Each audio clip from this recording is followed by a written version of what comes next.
I think we have, I hit that before I checked if we had quorum, but it looks, apparently we do have quorum.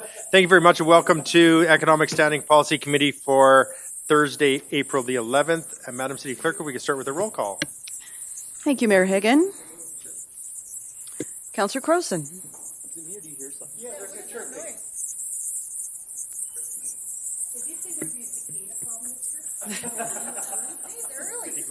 I hit that before I checked if we had quorum, but it looks, apparently we do have quorum. Thank you very much and welcome to Economic Standing Policy Committee for Thursday, That April the 11th. is a streaming and a delay. There we go.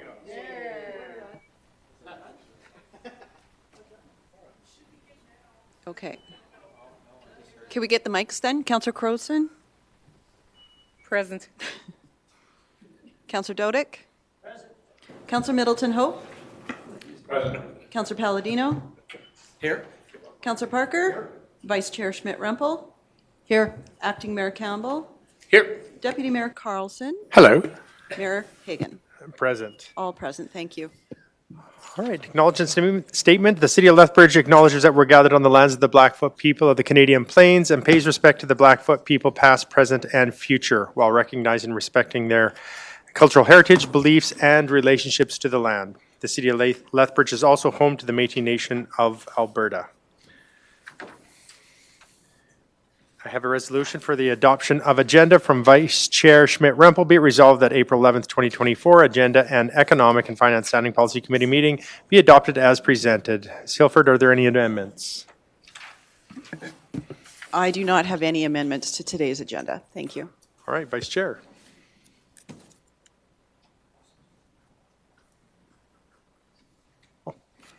Seeing no changes to the agenda, I will call for the vote. Question's been called. All in favor?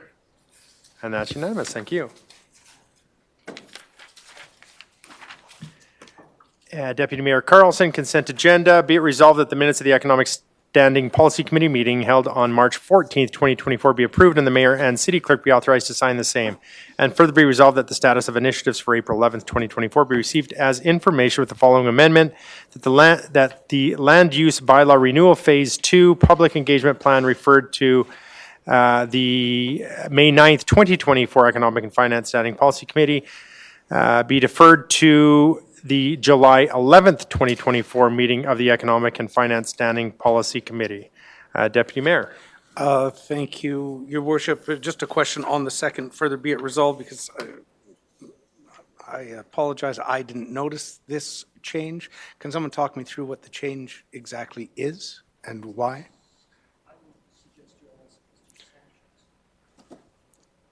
I can ask Mr. Sanchez if he knows. Yes, I can explain a little bit more of this change. Originally, this was proposed for May 9th, but we need a little bit more time to gather some information. So that's why we have requested the delay for the July meeting. Okay, thank you for that. Now, further to that then, at Tuesday's council meeting, we changed the date to, I believe, the 7th to 7th. Is that still, like, and I thought that was for this. So that was for something different? No, you're correct. So that should say instead of May 9th, it should say May 7th that we referred to. Okay. A double referral, and now it's going to be July instead. So can we cancel the May 7th, please? You can with a majority of council. Okay. No, I thought this was the one item, but no, that is fine. Thank you. I did also review the minutes and status of initiatives. I saw nothing glaring. Any questions from my colleagues? Did anyone notice anything in the minutes out of place? It was a very short meeting, but we got a lot done because Councillor Dodick wasn't there. If not, I'll call for the vote. Question has been called. All in favor? And that's unanimous. Thank you.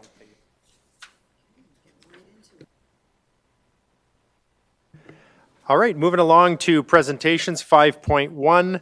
Have a resolution here, which actually we'll move into the presentation first. I'll turn the time over. I just wanted to all of a sudden just call for the vote on that. I think Councillor Carlson will be pretty excited with that. But presentation starting to Mr. Matthews, CFO and Treasurer, regarding the 2027 to 2030 capital and operating budget update. And I'm told from Councillor Carlson that you have 45 seconds. No, I'm just kidding. Time is yours. Thank you, members of Economic SPC.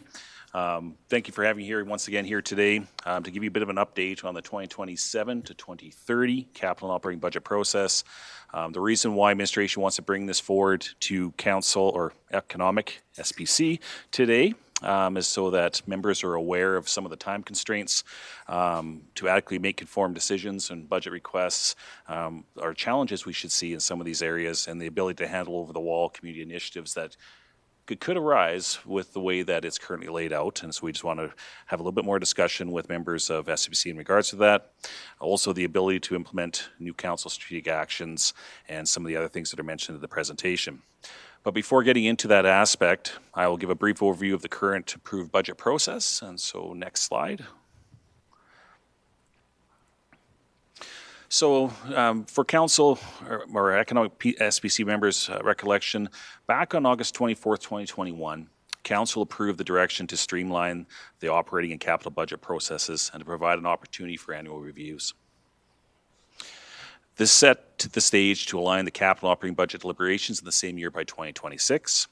We are here today to provide a little bit more of that report out for that purpose as well. Next slide.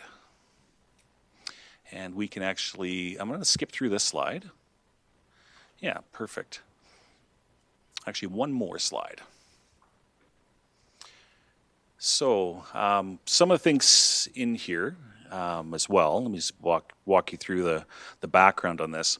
So this slide is highlighting some of the changes to the operating budget and the key dates leading up to it. So this slide shows the completing of the operating budget in the 2026 year. And although we are only in the second year of the 2023 to 2026 operating budget, we are now beginning work, as you can see on here, for the 2027 to 2030 operating and capital budget process. Leading up to the budget process, in 2026, there are several things on this budget front were already occurring, and this includes completing and bringing forward for council to adopt in principle as a guiding documents any master plans needed for the planning for the 2027 to 2030 operating budget and capital improvement program. Developing and bringing forward asset management plans between now and mid-2025 to Economic and Finance SPC for council to be aware of the condition or current infrastructure and the funding required to maintain or replace these assets in future as decision-making tool for City Council. Amongst this, administration is completing capital projects, council initiatives, directed resolutions, as well as running the normal day-to-day operations that provide key services to our citizens. So to accommodate the 2027 to 2030 operating budget and capital budget process in 26, the budget will move into a high gear right after the municipal election in 2025.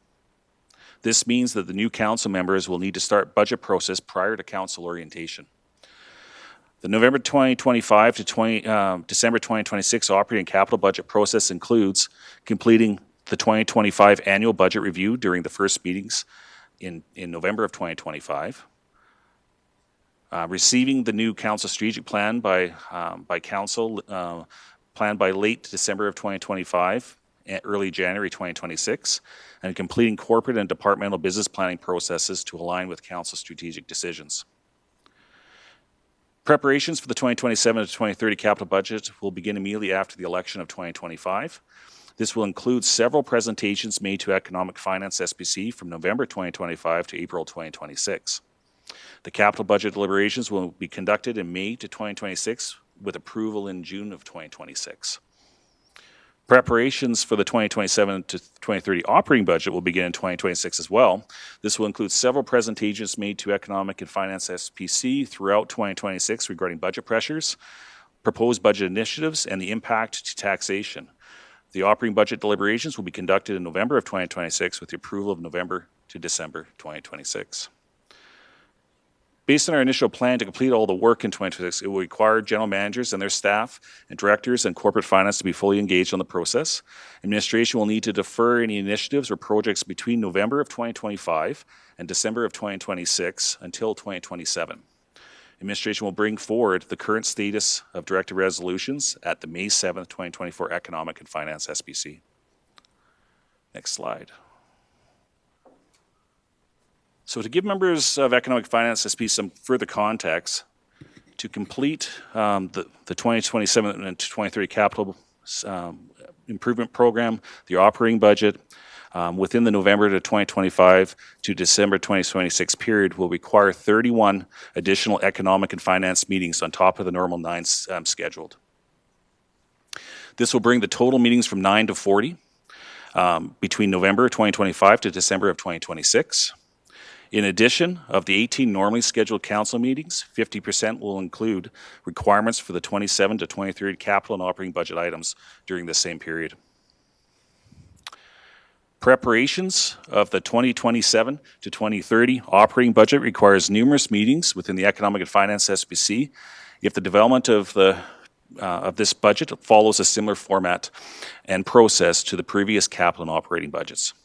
It would require approximately 31 additional economic meetings, as I mentioned, and examples of that would be in 2020, the 2025 operating budget review would be in that period, and that requires 3 days. CIP draft budget presentations, which takes 8 days, and that would be scheduled between January and April of 2026. The CIP budget deliberations, which will be 5 days from in May of 2026. Draft listing of operating budget initiatives, 3 days for July of 2026.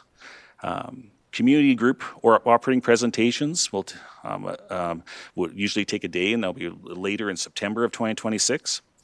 And operating budget initiative presentations, which typically takes 2 days in October of 2026, coming to the deliberations for 5 days in November of 2026. Next slide. Actually, you can scroll through these slides here. These ones on the detail. And right here, perfect, thank you. So beyond the number of meetings, the budget materials and documents for SBC members to review is estimated to be approximately 1,700 plus pages of materials during this period. This does not include any additional information provided by community groups on budget initiatives or capital projects, or any materials for non-budget items at these Economic and Finance SBCs, council meetings, or other SBCs during this period. Next slide.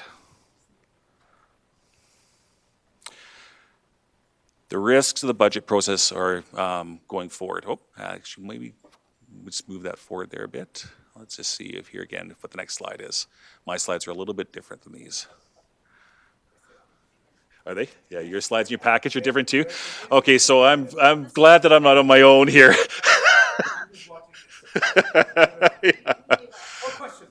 Okay, so we'll, before we go there, in your package, I will just maybe give you some of the constraints. So if you can just go back a slide here too, and I don't know if we have it in this package or not. But on slide 9 of your agenda package, there's a slide called Time, Scope, and Resource Constraints. And we'll start from there on that one. So the risk of the budget processes are included adequate time for council to review and make informed decisions on budget requests, a limitation on council's ability to handle over-the-wall initiatives and issues, and ability to, for council to look at other strategic items. So as administration, we just want to, with the amount of workload, we're bringing this forward. And and as I mentioned earlier, there will be a need to defer some of the initiatives and projects within that period of time. As you can imagine, not only are the meetings for council members in that period, but general managers, directors, their staff are all going to be within that period of time working on this. So during that period of time, we're going to have to delay some of the projects and so forth. And then we'll be bringing that back in next meeting to have further discussion on the status of director resolutions and so forth. Finally, from the past work, we know that when we consider the time allocated for general managers and their staff, divisional financial staff, directors, corporate finance, it takes 13,000 hours of combined time to complete a capital budget and 25,000 hours of combined time for an operating budget. In the past, these hours were split over 2 years, but initial planning has highlighted that combining these together will require some contract or staff support to help us on these processes. And once again, we would come back later on in May and give you a bit more information in regards to that. In your package, there is other models contemplated as well. So there is the possibility, and one of the reasons we wanted to bring this forward to the SBC today this in time frame right now is the one piece of time where we could make, or council could make another decision if they wanted to do a CIP in this term, and then and do the operating budget normally as it is. So I'll explain a little bit here on this slide what that looks like. So. Yep, contemplate move. And just make sure the one on the screen is right. Yep, that's the one that's on the. That's perfect. As we begin working on this one here, so there are. Okay, I'm just going to try to find my notes here. This means that the current city council would approve the CIP budget if on this one here in June of 2025. Budget deliberations but it would be for budget deliberations for the 2027 to 2030 period. So they would still be aligned, the two budgets. The difference is the work would be spread over 2 years. The operating budget for the 2027 to 2030 operating budget will begin in 2026. This will include several presentations, obviously as we mentioned, but that would happen and the deliberations would occur in November of 2026, and with final decision by City Council in November or December of 2026.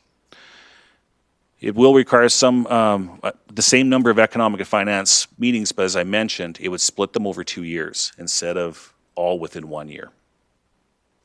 This model would also eliminate would eliminate one piece of it there. So if you you'll see the X on the slide on the screen there, and in your package on that portion. What that's looking at is when we look at it now in November of 2025, when the new council comes into place, and immediately has to do an annual budget review at that time period. We're saying that's probably not the best timing for that. And so what this would do is actually remove that one piece because that would actually give them time to get orientation prior to making those decisions. The benefits of this process are as follows. It would allow additional time, once again, for engagement and communication with the community. There would be allow more opportunities to share information about both the capital and operating budget. It'd provide adequate time for council to review and make informed decisions on budget requests. It'd provide council further flexibility to handle over-the-wall community initiatives and issues and ability to implement new council strategic action items in their new term. It reduces the need to defer initiatives or projects, and it would ensure that the 2023 to 2026 operating budget improvements are retained and allowed to administration to implement additional budget process improvements as well. There is some challenges with this model though. The current City Council will approve the capital budget, and the subsequent City Council is required to accept the accompanying and associated operating costs, and that's always been one of the concerns that was there in the past. There is an additional year between the time capital budgets are costed and approved that will require further inflationary cost estimates. So what that means is typically when we do the budget, for example, in 2021, the first year of actually implementing those projects is 2022. Now it would be that you're doing it in 2025, and the first year of implementing would be in 2027. So there's a year of costing estimates that have to be done in that piece of it. The next inside your package of slide is basically returning to the old portion of it with one caveat that you still continue with the operating budget process, or the annual budget review, I should say. Annual budget review, we believe that the annual budget review process annually is actually a benefit for the organization. It allows council to see all things in one spot and make decisions throughout the budget cycle in areas where they wanted to identify. This being said, the old process that was in place prior to it had the capital and operating budget staggered.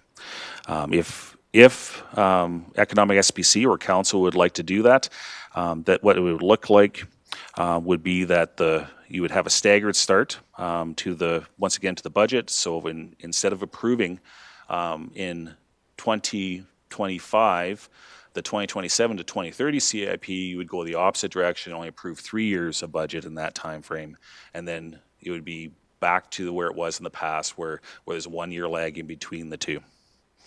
Of these. This is, there is benefits to this one, very similar to the rest of them, so I won't go all through those.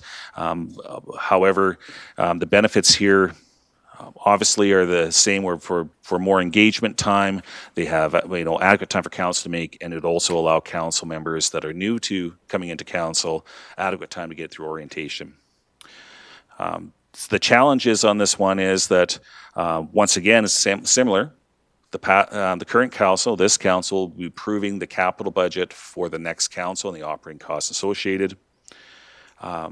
It will have a staggered, the next budget cycle would be staggered by 1 year, once again, so it wouldn't be fully aligned, but would not require further inflationary cost assumptions. So there is a little bit of a one other benefit there that's different than the rest.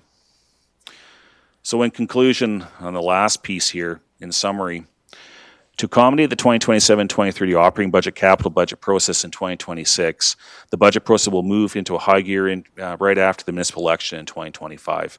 This means the new council members will need to start budget process prior to council orientation. To complete this process of these two budgets between November 2025 and December 2026 will require 31 additional economic and finance SPC meetings. And once again, of normal 9 scheduled meetings for council, over 50% of those will be actually used for budgetary or have budgetary items included with them. And this, and once again, does not include any special meetings required for unknown community issues that arise during the November of 2025 to December 2026 period. The budget materials and documents for SPC members review, as I mentioned, will be 1,700 plus pages within that year period, and that's the starting point on it. And this does not include any other meetings or materials. And administration wanted, this is why administration wanted to bring this to council or economic, so that for consideration prior to moving forward, as this is the last exit on the road before we run out of time to make another decision. And with that, we'll turn it over to questions. And my apologies for the slides; they were a little out of order from what I was expecting. Thank you, Mr. Matthews. Appreciate that presentation. And before we go to questions, I want to just ask if there's any members of the public that wish to speak to this. All right, seeing none, turn to questions, and I do have questions in the queue, starting with Councillor Crowson.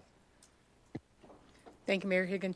Thank you, Mr. Matthews, for that information. Certainly some things for us to ponder and to think about. You've added, or say there will be 31 more meetings for economic, but when I look at 2024, 2025, and you're looking at the work on the master plan approvals and reviews, that's governance SBC, then there's asset management, we'll have extra work. Service level, I don't recall which SBC would get that, but looking at those, just thinking of that next year or so of work, do we foresee any extra meetings for those SBCs? Because, you know, that prep work has to be done by those SBCs in the next year or so. Thank you, Councillor Crowson, for the question. I would imagine there may be some additional work inside there. I'll look to Mr. Sanchez on some of the LUB components and so forth, land use bylaw components. But that's one of the concerns, is that, you know, not only is there those pieces, but there could also be community issues that come forward that we cannot anticipate today that would be additional potential meetings for council to want to consider during those periods as well. Yeah, you're just going to nod? I could probably spend a little bit. Mr. Matthews is 100% correct. There might be meetings, and if we consider land use by law that could be possibly, at this point, is deferred to 2026. That means that we will need to have public hearings, and with the magnitude of the changes that could be done, those public hearings could be more than one day, could be in other places where they have done work like this. They have done public hearings for a week or two, and then subsequent meetings to review. So definitely that's not included in the numbers that Mr. Matthews have. Because all of our SPCs have the options of having special meetings, so we don't have to necessarily know how many or when, but we need to remember that that is a possibility and might be extra work going on those. Let's just cut to the chase, Mr. Matthews. You've given us the two potentials. I mean, council will make the final decision, but recommendation to stay with the proposed or to go with the second? Thank you for the question, Councillor Crowson. My recommendation would be going with the second, so that you have the 2027. You still keep the budgets aligned, 2027 to 2030, so the same periods of time, but break the work up between two areas. As we're going through and looking at the sheer number of meetings, and I know that back in 2021 when we first looked at it, we were going to look at ways that maybe we can streamline, but what we've actually learned is that there's actually more, it's beneficial to spend deeper amounts of time at the time council needs to make decisions, and my recommendation would be, those extra time we can spend on budget pressures, on initiatives, get further understanding is really good. And if you break it up between the 2 years on doing it, it'll actually allow, in my opinion, a better understanding of of the decisions you're making at the time. And also, frankly, outside of budget, all the other things that members of council have to deal with that can't even contemplate today. Members of council wouldn't have recollected or thought they would have had to deal with Lethbridge District Exhibition and all the different meetings and so forth that brought forward over this last period, and can't forecast what's going to look like in the future in it. Hopefully there's nothing it's just smooth sailing, but my experience over the last number of years has suggested that there's always something in the community that comes forward, and this would give some extra time. It means the same amount of meeting time. It means the same amount of work, and frankly, in the background for us, what we have to work on. But it also means we don't have to delay things in certain periods and so forth as well. So my recommendation would be number 2. Thank you very much. Thank you, Mayor Higgin. Thank you, Councillor Carlson. Thank you, Mayor Higgin. Thanks, Mr. Matthews, for the alert. Also cutting to the chase, what's the drop dead date? Like you're saying, yeah, this is our last off-ramp. Are we talking today? Are we talking in 2 weeks? Are we talking 3 months? So it's not today. Okay. So Good. So we wouldn't I wouldn't want to spring this on you to that point to actually do it that way. So what I would suggest, what we have in the resolution is we'll bring back some more information in May. So part of the stuff we're bringing back in the May SPC is actually the status of director resolutions on it. We'd also bring back some further information if Economic SPC so wishes to actually tell you about, what we're looking like in cost and what things we'd have to do in that period of time. So that's what we've been planning for. So, but to fully answer your question in regards to timeframes, as the biggest thing is starting to do engagement and letting community groups know. So if we're going to do a CIP process in 2025 instead of 2026, we need to actually start engaging with the community groups to start looking at what things come out inside the community. And so the sooner the decision can be made, the better the engagement process would be. And thank you for that. I'm just recalling the discussions previous council had about harmonizing the two budgets and the rationale behind it. It makes a lot of sense to me because if this council is approving the CIP, we could decide to borrow, build, and then all of us say, hey, I'm not running in the next election. Next council, you fund it. Ha ha. And that had been done in past. And it's a little unfair when the incoming council shows up and they've got a 10% budget pressure because of the capital budget the previous council approved. So it was an attempt to try and give council more control over their budget. And this would change that again. So I'm not a big fan of it right now, but I do understand the constraints. Was there any thought given to other models? There was something said, other models contemplated, but there's only one. It seems to me that you could still split it up into 2 years, but split it up into 2 years of the incoming council's term. So the first year, say 2026, they do a capital budget, and then maybe this council has extended our operating budget to 2027. So in 2027, then that council could do an operating budget. So it would mean that in their first year, they do a capital budget. And then in their second year, they do an operating budget based on that capital budget. Would that solve both problems? Through to Councillor Carlson, that is something we can explore. So that would be pushing it out. So that would mean that this council would have to have another year added of operating budget for 2020. We're doing our operating budget every year right now, it seems anyways, so. Well, at least a component of it. So this would be the full extension, but it would be adding on a stub year the other way. So of doing it from the past. So that's another option that we can take a look at and bring back to economic if so wish. Okay, thank you, because that would solve the problem that previous council was trying to fix, and the new problem that you've identified of HR and council hours. I know, so that's something to think about. Is there also another model, which is a hybrid, that this council can do a lot of the pre-work, the sifting, the sorting, the building of something, and say to incoming council, here's a proposed CIP for you. We've done a lot of the work, so now your 31 meetings are only down to 12.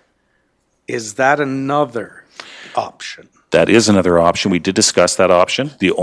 Some of the risks with that option is the next council and their strategy. You're already sort of setting some of the initiative pieces. Yep. However, as you are aware, council can always change those components. And it would be a lot less to change one or two items or major capital projects, assuming they don't the next council enjoys the rest of the book. But I mean, then actually go through a whole process. So there is a couple of different options on it as well, too.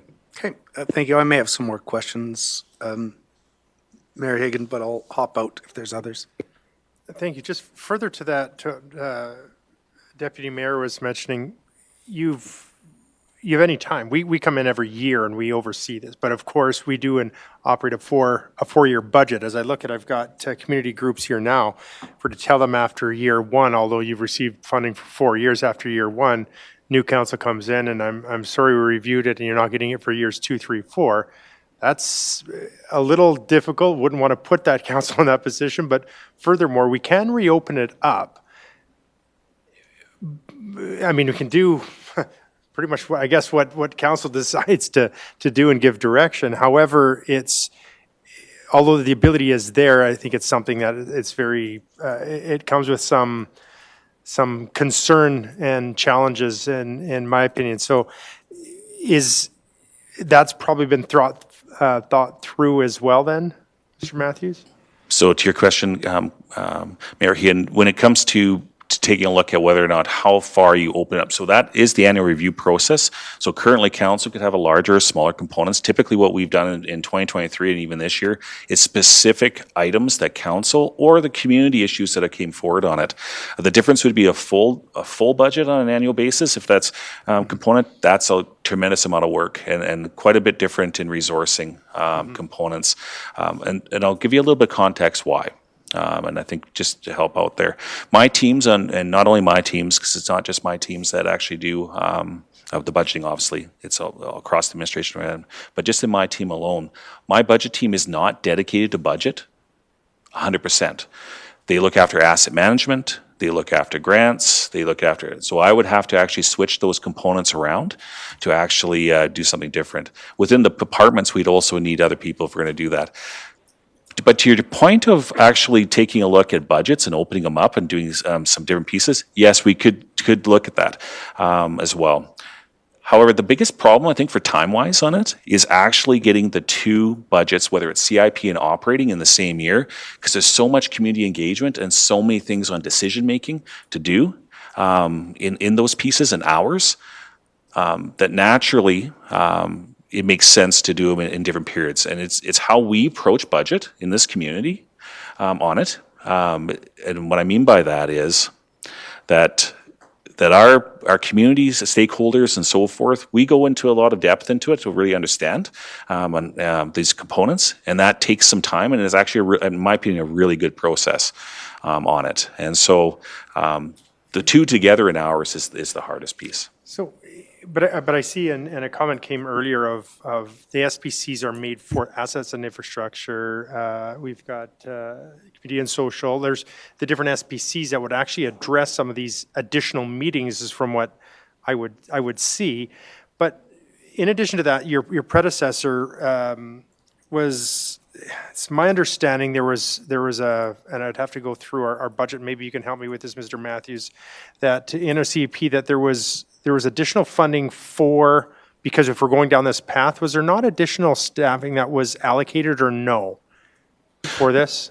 So that was part of the discussions back in 2021 in didn't- May, that didn't- and it didn't happen. My predecessor did bring forward that if we did want to do annual budgeting, the resourcing requirements that would be to do that period of time, and it was actually additional staff. there's been no additional- So the additional staff that was added in this budget wasn't related to budgeting. It was related to other components that we had shortfalls in time, just in our regular operations, without even going into further service level increase in budgeting. Okay, Yeah. thank you. Appreciate that. Acting Mayor Campbell. Thank you, Mr. Mayor. I just looking at it, if you could, I mean, because you've been here a few years compared to what I have seen in my 2 terms. But if you look at it historically, when one council, adopts one thing, and then another council comes in and has a look and says, no, that's not it. But just what is the, I guess putting it one way is what is the headache that management has when that happens, or historically has it always been you've been able to deal with it, and it's not that big of an issue? Great question, Councillor Campbell, on that, and I'll give you some of the thoughts. I mean, on this here as I go through it.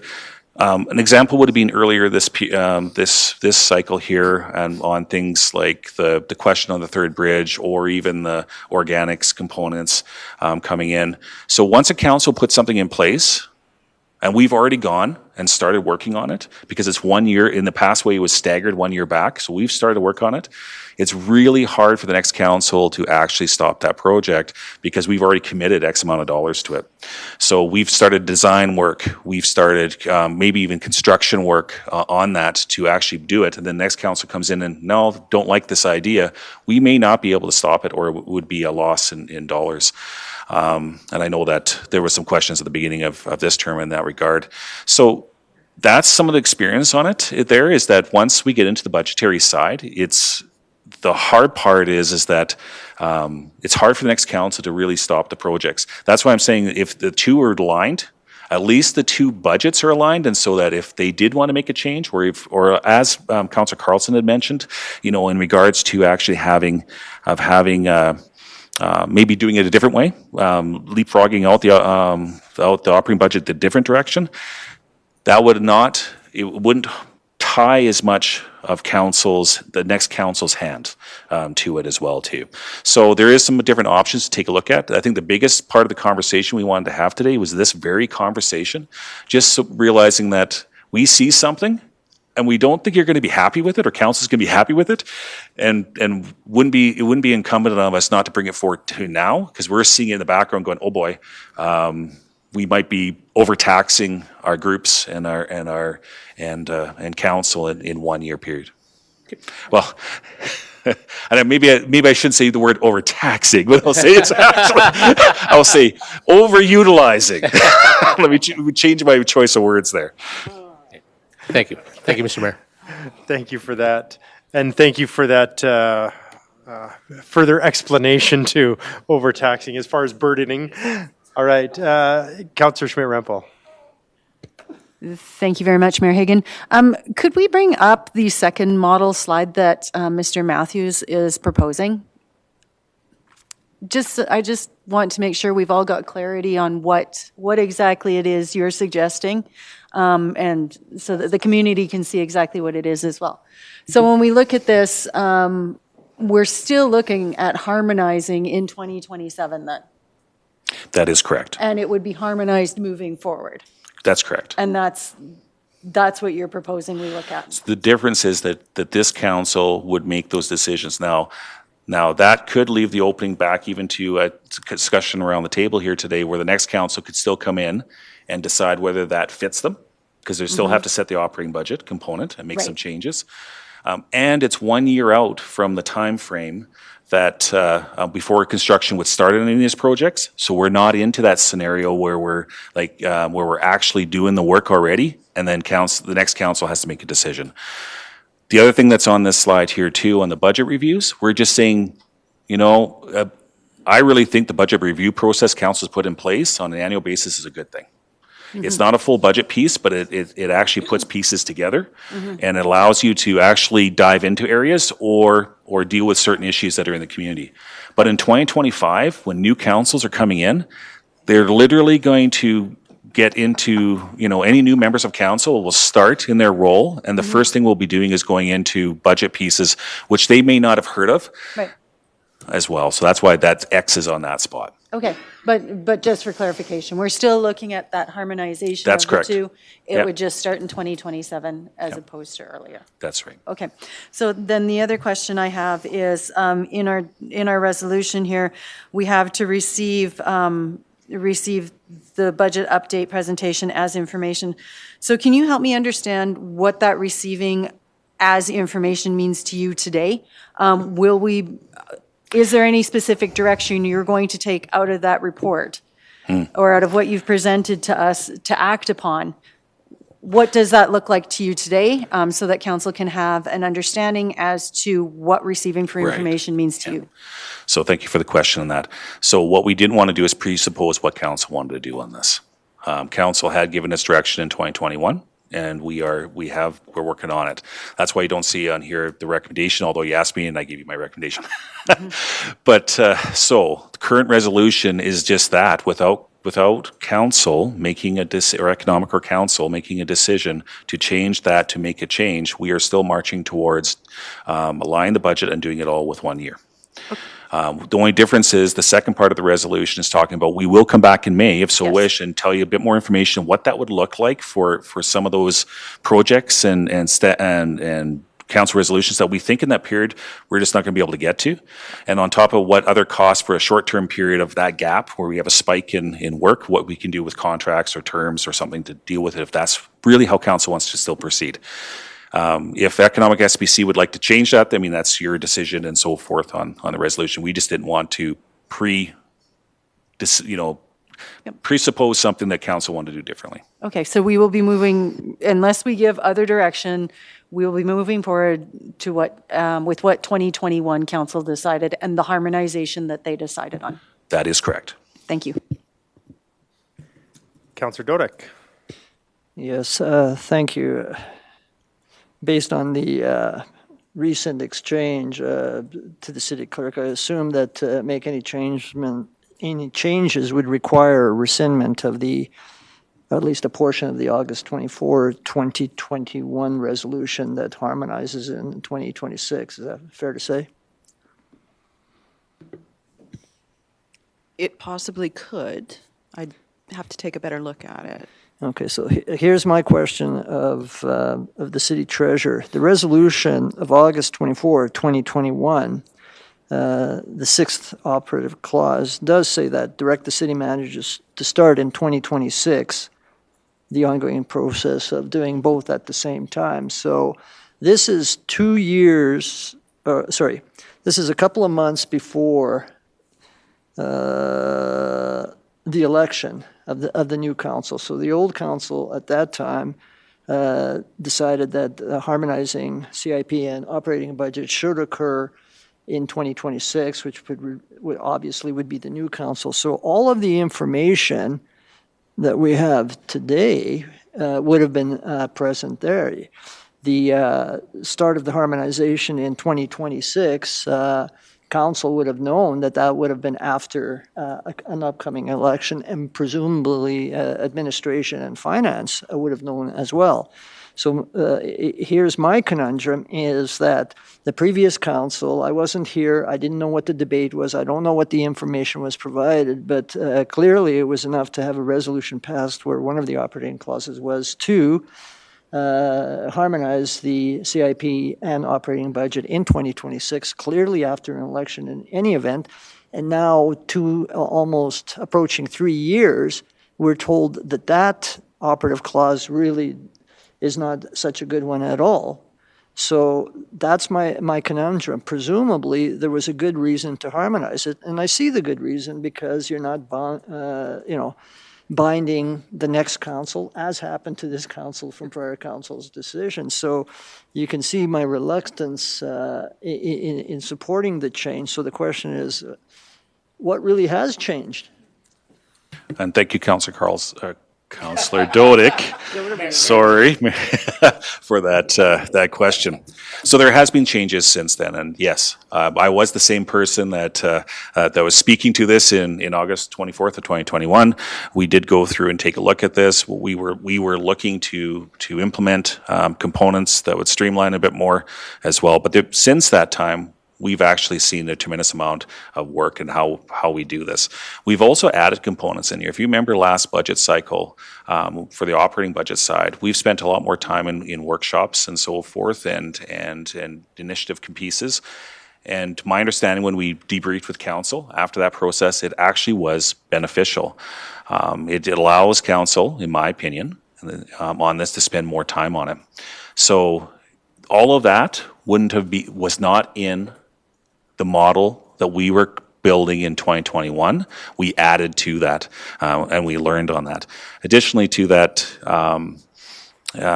as we were looking through this and the way the SPC structures have changed and components and some of the information, and frankly, just how busy council is on different matters on it, it's got, to my opinion, it's got busier. On this here too. And frankly, we have quite a bit more work inside of these periods. But the real main piece of it here is we've gone in and we've taken a look. We know on this that it's going to be a tremendous amount of meetings. And the other way of doing it is actually reducing the amount of work with ourselves and reporting piece, but I don't think that's beneficial for the community, and I don't think that's beneficial for City Council and the decision-making front. The last piece I would say that too, in regards to the actual time, yes, we did know and that the orientation would be there. I just still think that's not a really good idea to have a new member of council come in that has never been on council, never understand, may have not had a whole lot of exposure to city finances, and then all of a sudden have to make decisions on budget within the first meeting and starting to hear things in council. So that's just my thought process on it.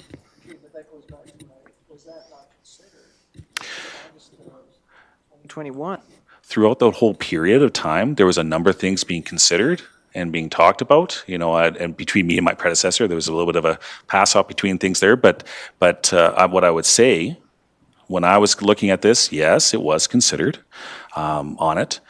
However, council had a very strong desire to align the budgets in 1 year, and we brought it forward and we did it.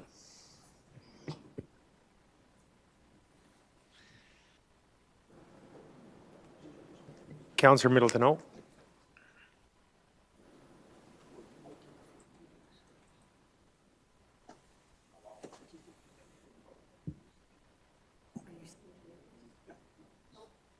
There we go. There we go. There's the red button.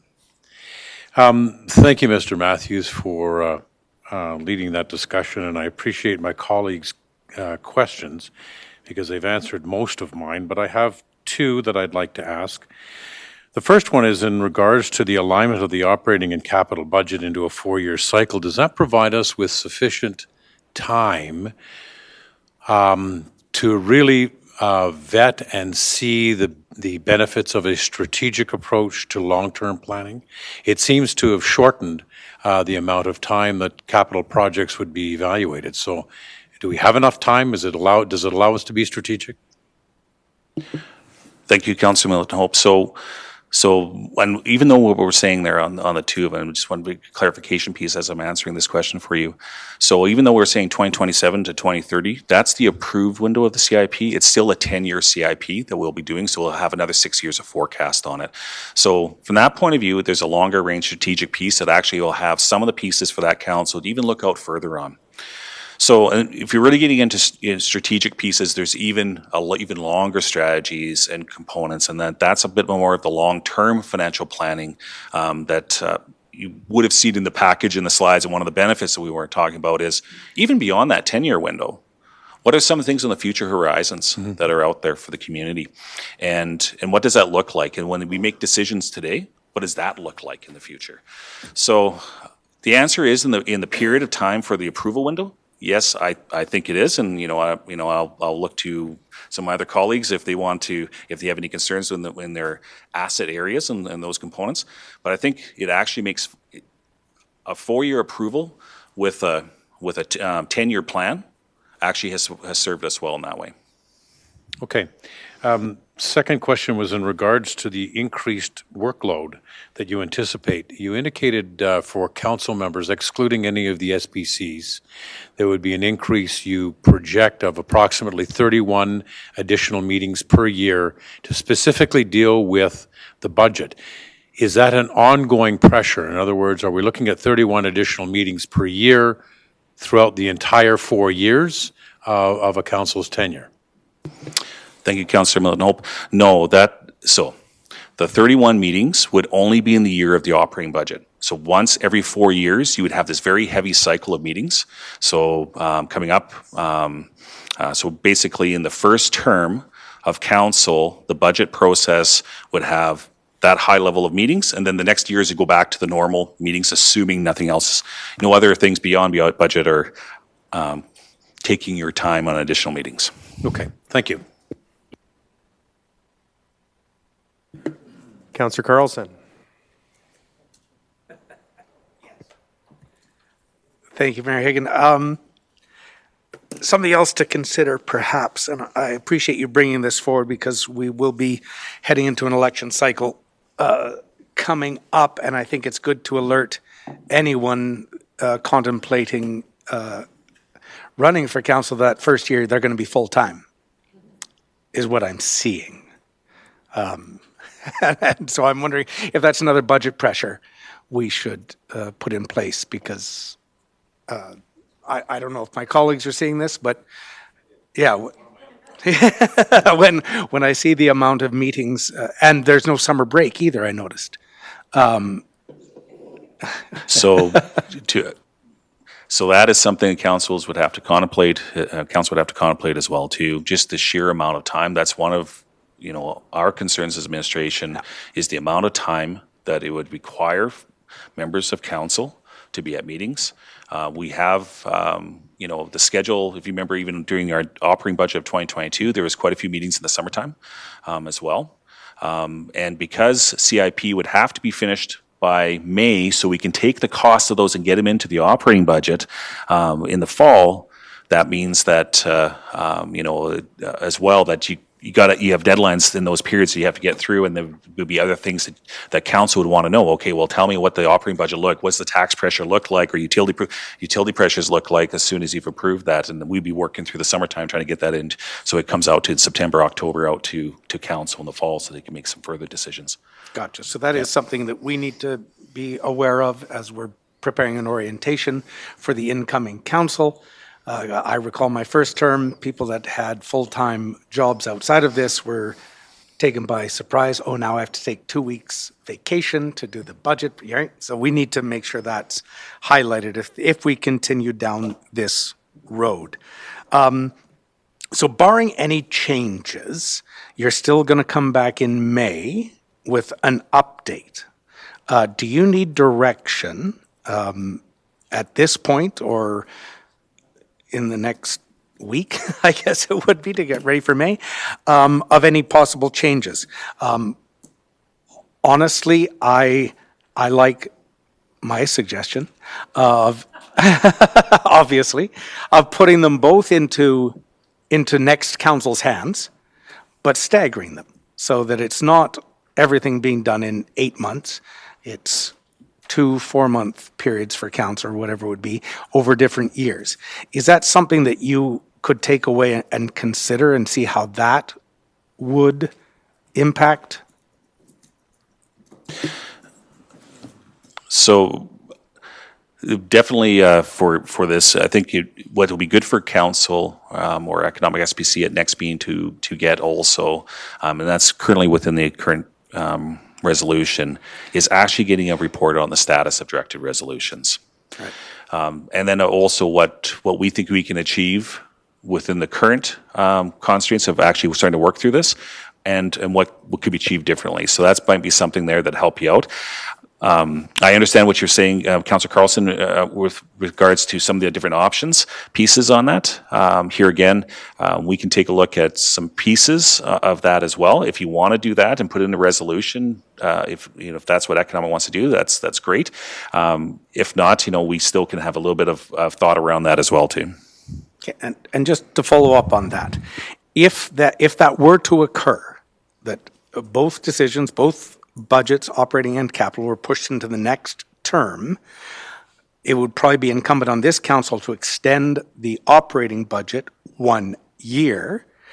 Is it necessary to do a full budget process, or could this council just say the 5.2, whatever, I think it was 5.2, 5.1, oh, much better, much better.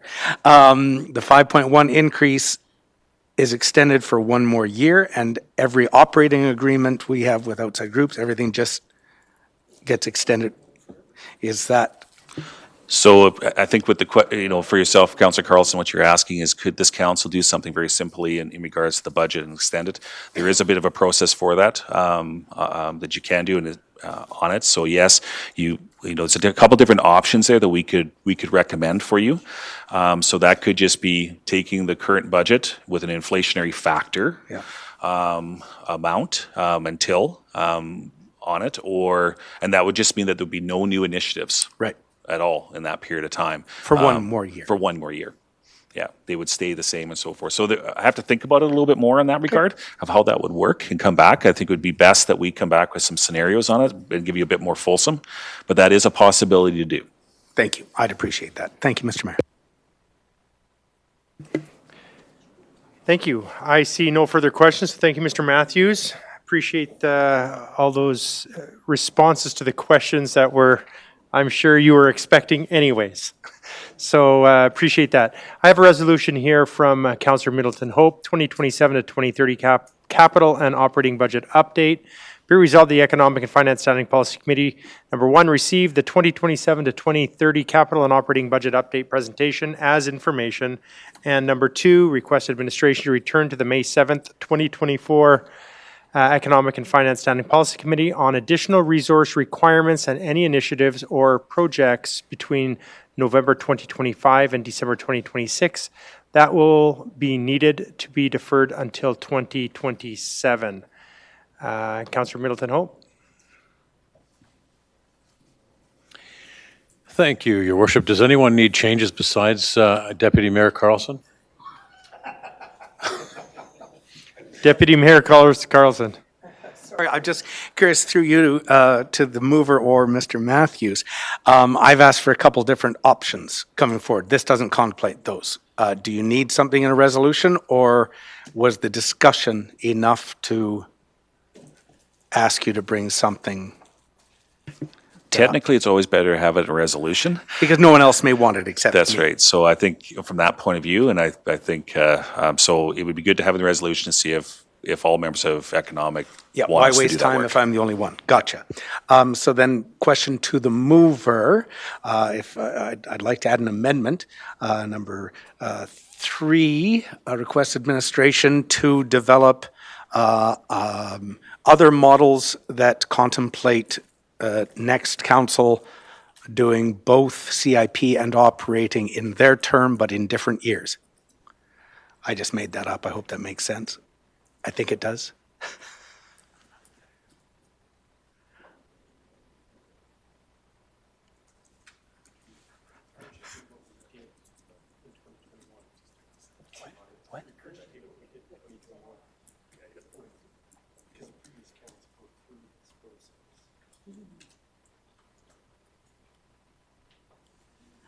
Sorry, yeah, allow for next council to create capital and operating budgets in one term, but in separate years.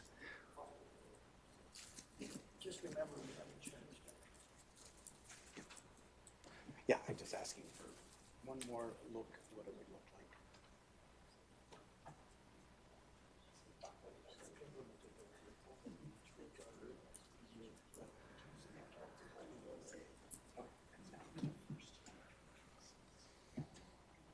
I think that makes sense.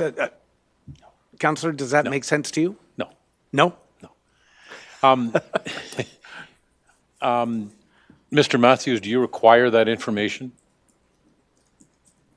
Are you going to be going ahead and looking at additional or potential options to the model that you've provided for us? What? I'm just asking Mr. Matthews. So to answer your question, Councillor Milton Hope, this helps in the sense that it's in the resolution and council doing it. I understand. I think what I'm hearing here, and just confirming on it, is that an option coming back of one. Well, I guess primarily option would be to move the operating budget out 1 year, so it put on an additional stub year of the operating budget this time around, so that we actually have 1 more year of operating budget, and then that's already approved, and then completing it. If there's further options beyond that, then we should probably spell out each individual criteria. But I think that's the one Councillor Carlson is looking for. That was exactly it. It basically allows, if this makes sense to other folks around the table, it would allow the next council to do both budgets. They would take ownership of both. If they're building a capital budget, they've got to fund it, rather than us building a capital budget and they've got to find the dollars for it. But it allows it to be staggered so that the CIP is done in their first term on council, and then they create their operating budget in their second term, implementing their decisions they made in the capital budget. That's the model I'd like. So Deputy Mayor, prior to that great explanation, we want to see first off if he is finding you to be friendly today. Will you consider that as a friendly, or if not, you could? I'm not going to get into wordsmithing it, quite honestly. I understand what Deputy Mayor Carlson is trying to get across here. So let's just deal with it. If we're okay with that. Well, it's yourself. Are you okay to take it as a friendly amendment, the way that it it's a says? hostile takeover, but I'll cede to it. All right. So as friendly amended, we'll put it that way there. So hostilely amended. Yeah. Councillor Middleton Hope, as amended, friendly. Do you you call the vote on that? Yes, I will call the vote. Question has been called. All in favor? And that is unanimous. Thank you.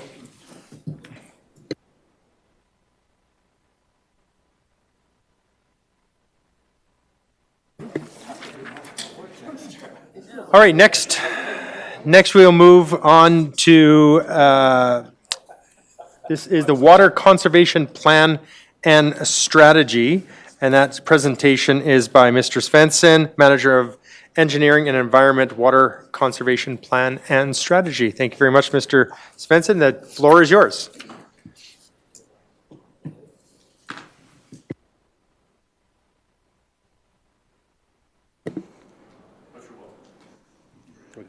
Thank you, everyone. So we have brought forward a Water Conservation Plan and Strategy for you today. If I can get.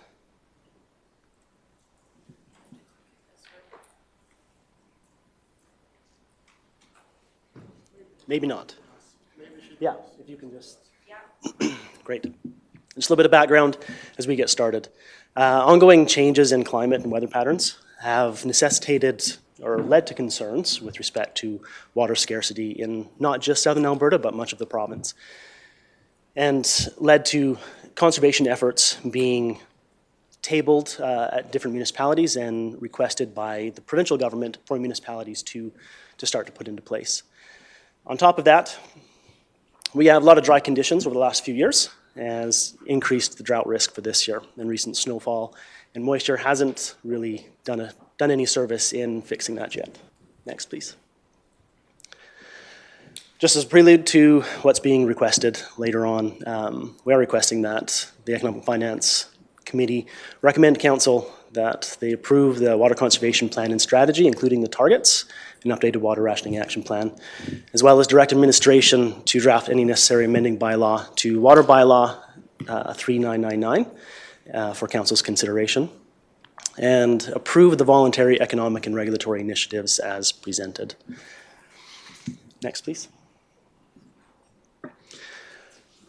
Just as a number of key points in the plan and strategy, we provided a fair bit of information on the history and background of water consumption, as well as where our water comes from in the Lethbridge area and the Oldman watershed.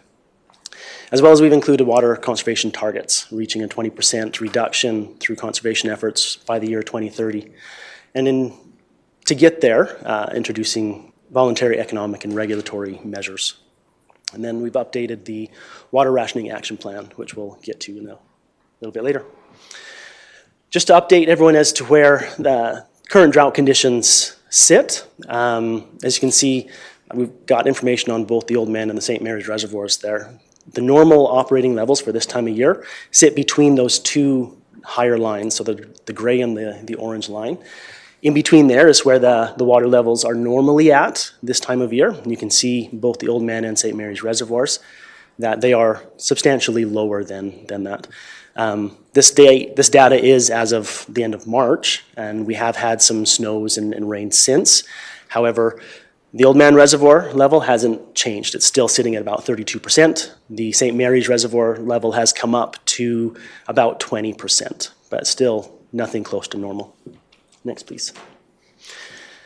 As we get into this, because of where we're at in talking conservation and rationing in this meeting, it's important to understand that there is a difference between those two pieces. So water conservation is really looking to change the long-term behavior of individuals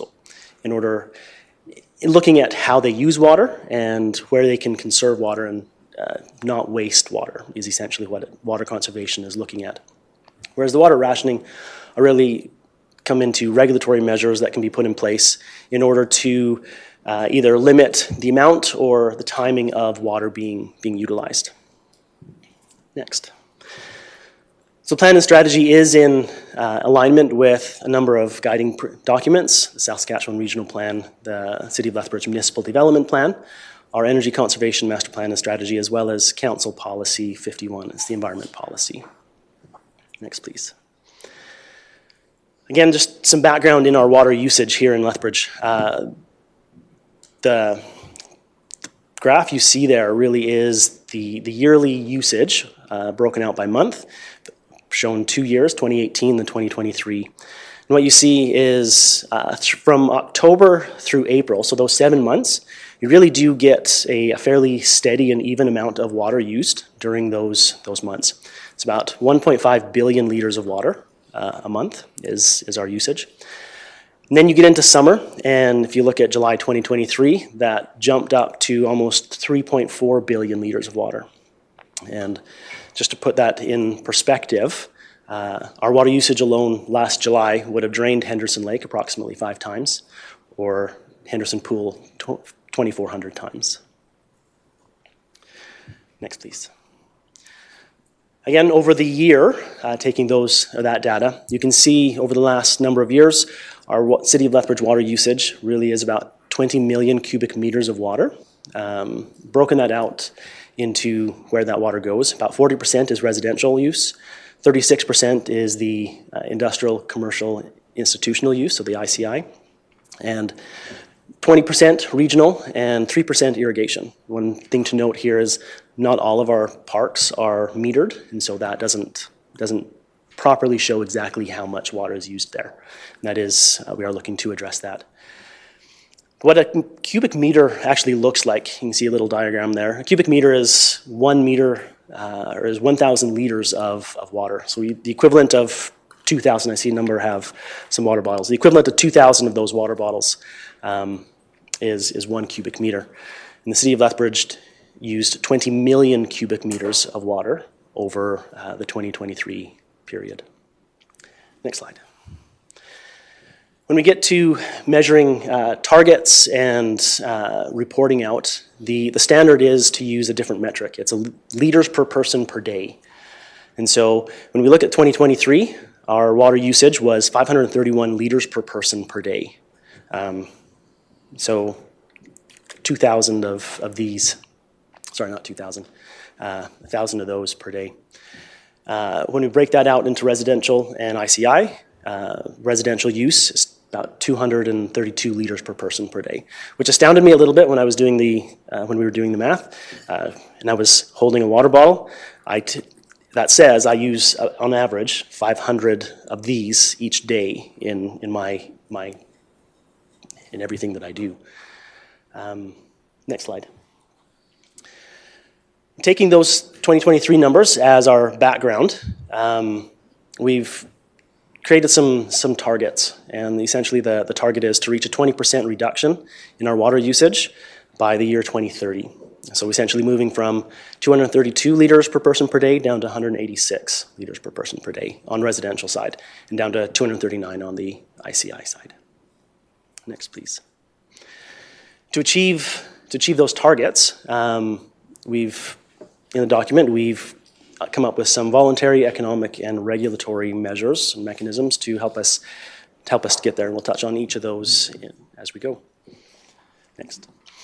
Voluntary efforts really are just that. They're what can the public and businesses do voluntarily to decrease the waste of water in their business or home. And some of these are fairly simple, replacing older fixtures with newer ones, more water efficient ones, using rain barrels where possible, using different landscaping techniques in terms of different vegetation to decrease the amount of water that's required for them. And then identify and fix leaks. Next slide, please. I won't go further into this one. It's just some additional pieces that public can do. But a piece to note here is, I mentioned fixing leaks. That is a big one. You have a leaky toilet. If that flapper gets stuck in the up position, your toilet can leak approximately 1,000 liters, up to 1,000 liters a day. And there's a lot of toilets in and around the city that's potential for a lot of water to be wasted. And so something as simple as replacing a flapper or replacing a toilet can go a long way in achieving the goals that we've set out, just fixing those leaks. Next, please. The second mechanism is economic in nature. In January and February of this year, we did a public survey that we actually received almost 4,000 responses to this public survey, which was phenomenal. And what we heard was 88% of the respondents indicated they are interested in conserving water. It's important to them. Some of them, it didn't mean that they were actually doing it at the time, but it's important to them, is what they've identified. And they identified a number of programs that have the potential to help them get to start to conserve water and help them to do that. A rain barrel, toilet efficient program, as well as zero-scaping. Those programs were ones that they had identified, the public identified as important to them, that might help them and the city reach some of the targets. In addition, we also heard from a number of respondents that scaling of water rates would go a long way and would be important to them. Would go a long way in reducing the amount of water that's used or wasted. And with that, I'll turn it over to Mr. Sanchez.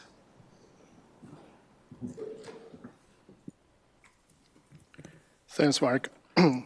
So now moving forward, when we look into some of the economic options that are being presented today, I just want to use an analogy or a comparison to what we did roughly 15 years ago when we started working on the waste diversion strategy. If council or members of Economic SPC remember, at that time there was a strategy implemented where there were voluntary economic and regulatory measures, and those were implemented over a period of time. Most of those were mostly between 5 to 10 years.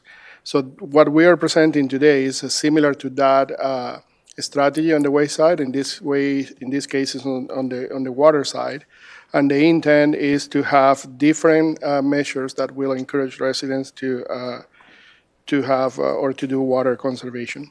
So the first slide that we have here is just a quick comparison, and we are going to come back to this slide later to talk more about how the scaling rates will have an effect on this. But this only shows what 20 cubic meters will cost in Lethbridge compared to other municipalities. And these comparisons on the left side is mostly for the residential customers, 20 cubic meters. For residents, is roughly $38 a month. When you compare to other municipalities such as Medicine Hat, Edmonton, or the average is over $52 a month. On the right side is for medium commercial customer or ICI customer. In this case, we use 5,000 cubic meters. For the city of Lethbridge, is roughly over 4,000. When you compare to the others, Calgary, Medicine Hat, that's over $6,000. So there is a big difference there. Next slide. This is where we sit today in terms of rates. The rates for the residential side, they don't have any tiers. It's one rate regardless of the amount of water that you use, $1.03 to $1.07 per cubic meter. When we move into the ICI or the commercial customers, then there is a tier system already in place. And the system, as you can see here, if for larger users, industrial customers mostly, the rate is cheaper than for small businesses or small companies. Next slide. So now we are talking here after doing a consultation and engagement with other municipalities that they currently have tier systems, and that system have been in place for quite a few years. We have come up with an option that is being presented today. And in this option, as you can see here, tier 1 is 20 cubic meters. The reason why we chose to go with 20 cubic meters is because over 70% of the residents, they currently use less than 20 cubic meters. So that's, the average was 19 cubic meters for over 70% of the residential households. So for the majority of them, there will be no change. Then when you move to tier 2, it's 20 to 35, so there is an increase on the rate only for that portion above 20 cubic meters up to 35 cubic meters. And anything above or beyond 35 cubic meters will be a higher rate. For the commercial or the ICI customers, similarly, we just did small changes based on a scan on other areas in terms of the tier, but there is also an increase, and we can go probably to the next slide. This one here is a little bit of background, what I mentioned before. 74% of the customers have an average consumption of 19 cubic meters per month. When we look at those that are between 20 and 35 per month, that's 17% of the customers, and 9% are over 35 cubic meters. We have customers that they are as high as 60, 80, 100 cubic meters per month. When we move now to the ICI or the commercial side, 93% of all the customers that we have, they are in the small bracket. Then we have 6% between 500 and 5,000, 1% between 5,000 and 25,000, and only 0.25% are over 25,000 cubic meters. Next slide. So if we look here in terms of the comparison between the current rates and the proposed rates, you will see that on the residential side, for the average user, there is no increase in the rate. So they will still pay the same that they pay today. And if they use or have a consumption higher than 20 cubic meter, they are going to pay a higher rate only in the portion above 20 cubic meters and so forth over 36. Going back to the ICI customers, again, for 96% of the customers, there will be no change. So they will still pay the same amount. The change is happening here. We go, most likely when you look at tier 4, there is an increase on this end. And that increase is just based on cost to produce and catching up in terms of how the rates should be applied. Next slide. And again, coming back to this slide here, we have two comparisons. So let's assume we have a customer with 25 cubic meters on a monthly consumption. That's the new orange line that is on the graph for the residential. So they will move from somewhere between $37 to over $42. So it's a $4 increase for a customer with a 25 cubic meters. If a customer stays on the same less than 20, there will be no increase. On the industrial or the ICI side, then the new rates will mean that for a customer on that tier 2, which is the other 4% of our customers, the increase will be only $180 per month for them. Next slide. And with this, I pass it back to Mark. So the third mechanism to achieving the targets are more regulatory in nature. So preparing and delivering a water conservation policy, incorporating water conservation into design standards, as well as the updated water rationing action plan. Next slide, please.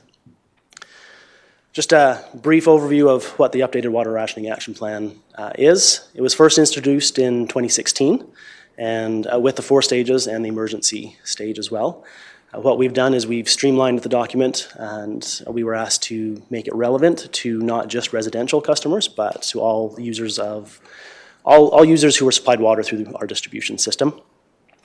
We updated the targets, so they range from 5 to 20% based on those steps, and that's an annualized reduction, so reduction over the year. If you remember back to one of those first graphs of the water usage per month, that really where we expect to see those savings is over those summer months where that outdoor water usage is substantially high. We're also asked by the Assets and Infrastructure Committee to look at differentiating between residential and ICI fines. And so in the previous iteration of the document, there was just residential fines.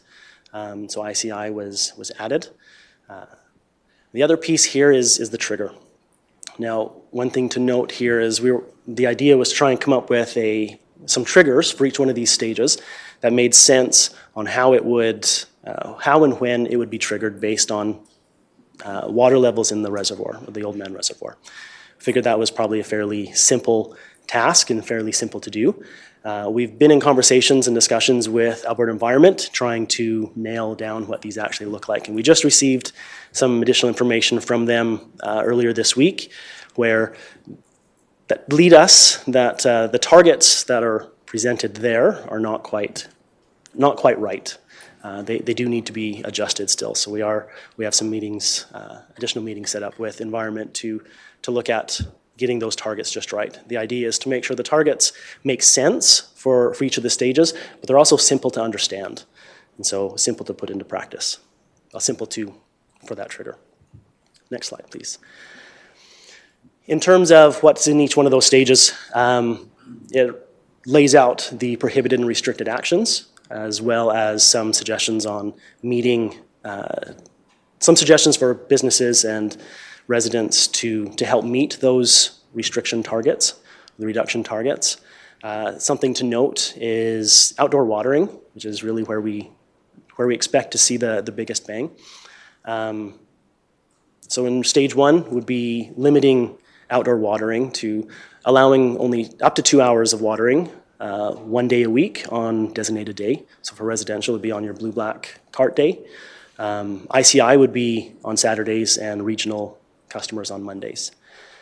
Stage 2 drops from the 2 hours once a week to 1 hour once a week on those same designated days. Next, please. Keeping with those stages, stage 3 further restricts that to watering with handheld containers only outside. And if we move to stage 4, things are really dire if we ever get to stage 4, but this would be to essentially cut off outdoor watering. Now, one of the things that we added into the plan was to make sure there was some discretion allowed by the engineer, so as not to tie the city's hands too tightly on what may or may not be allowed at certain times. So we did allow for that discretion. Next. In the emergency stage, so this is a little bit different from the first 4 stages. The first 4 stages are more long-term. We wouldn't know when the end date would be for those first 4 stages, so it'd be in for an indefinite period of time until such time as the water level or water supplies increase. Whereas emergency is a little bit different. Really what this comes down to is it would be implemented when there's either a mechanical failure issue or water quality concerns. And so, for example, a water main break. If there's a water main break into a neighborhood or on one of the main lines, that can institute an emergency stage, which would then require those impacted to reduce their water use to the extent possible. The difference here is we typically have a beginning and an end date.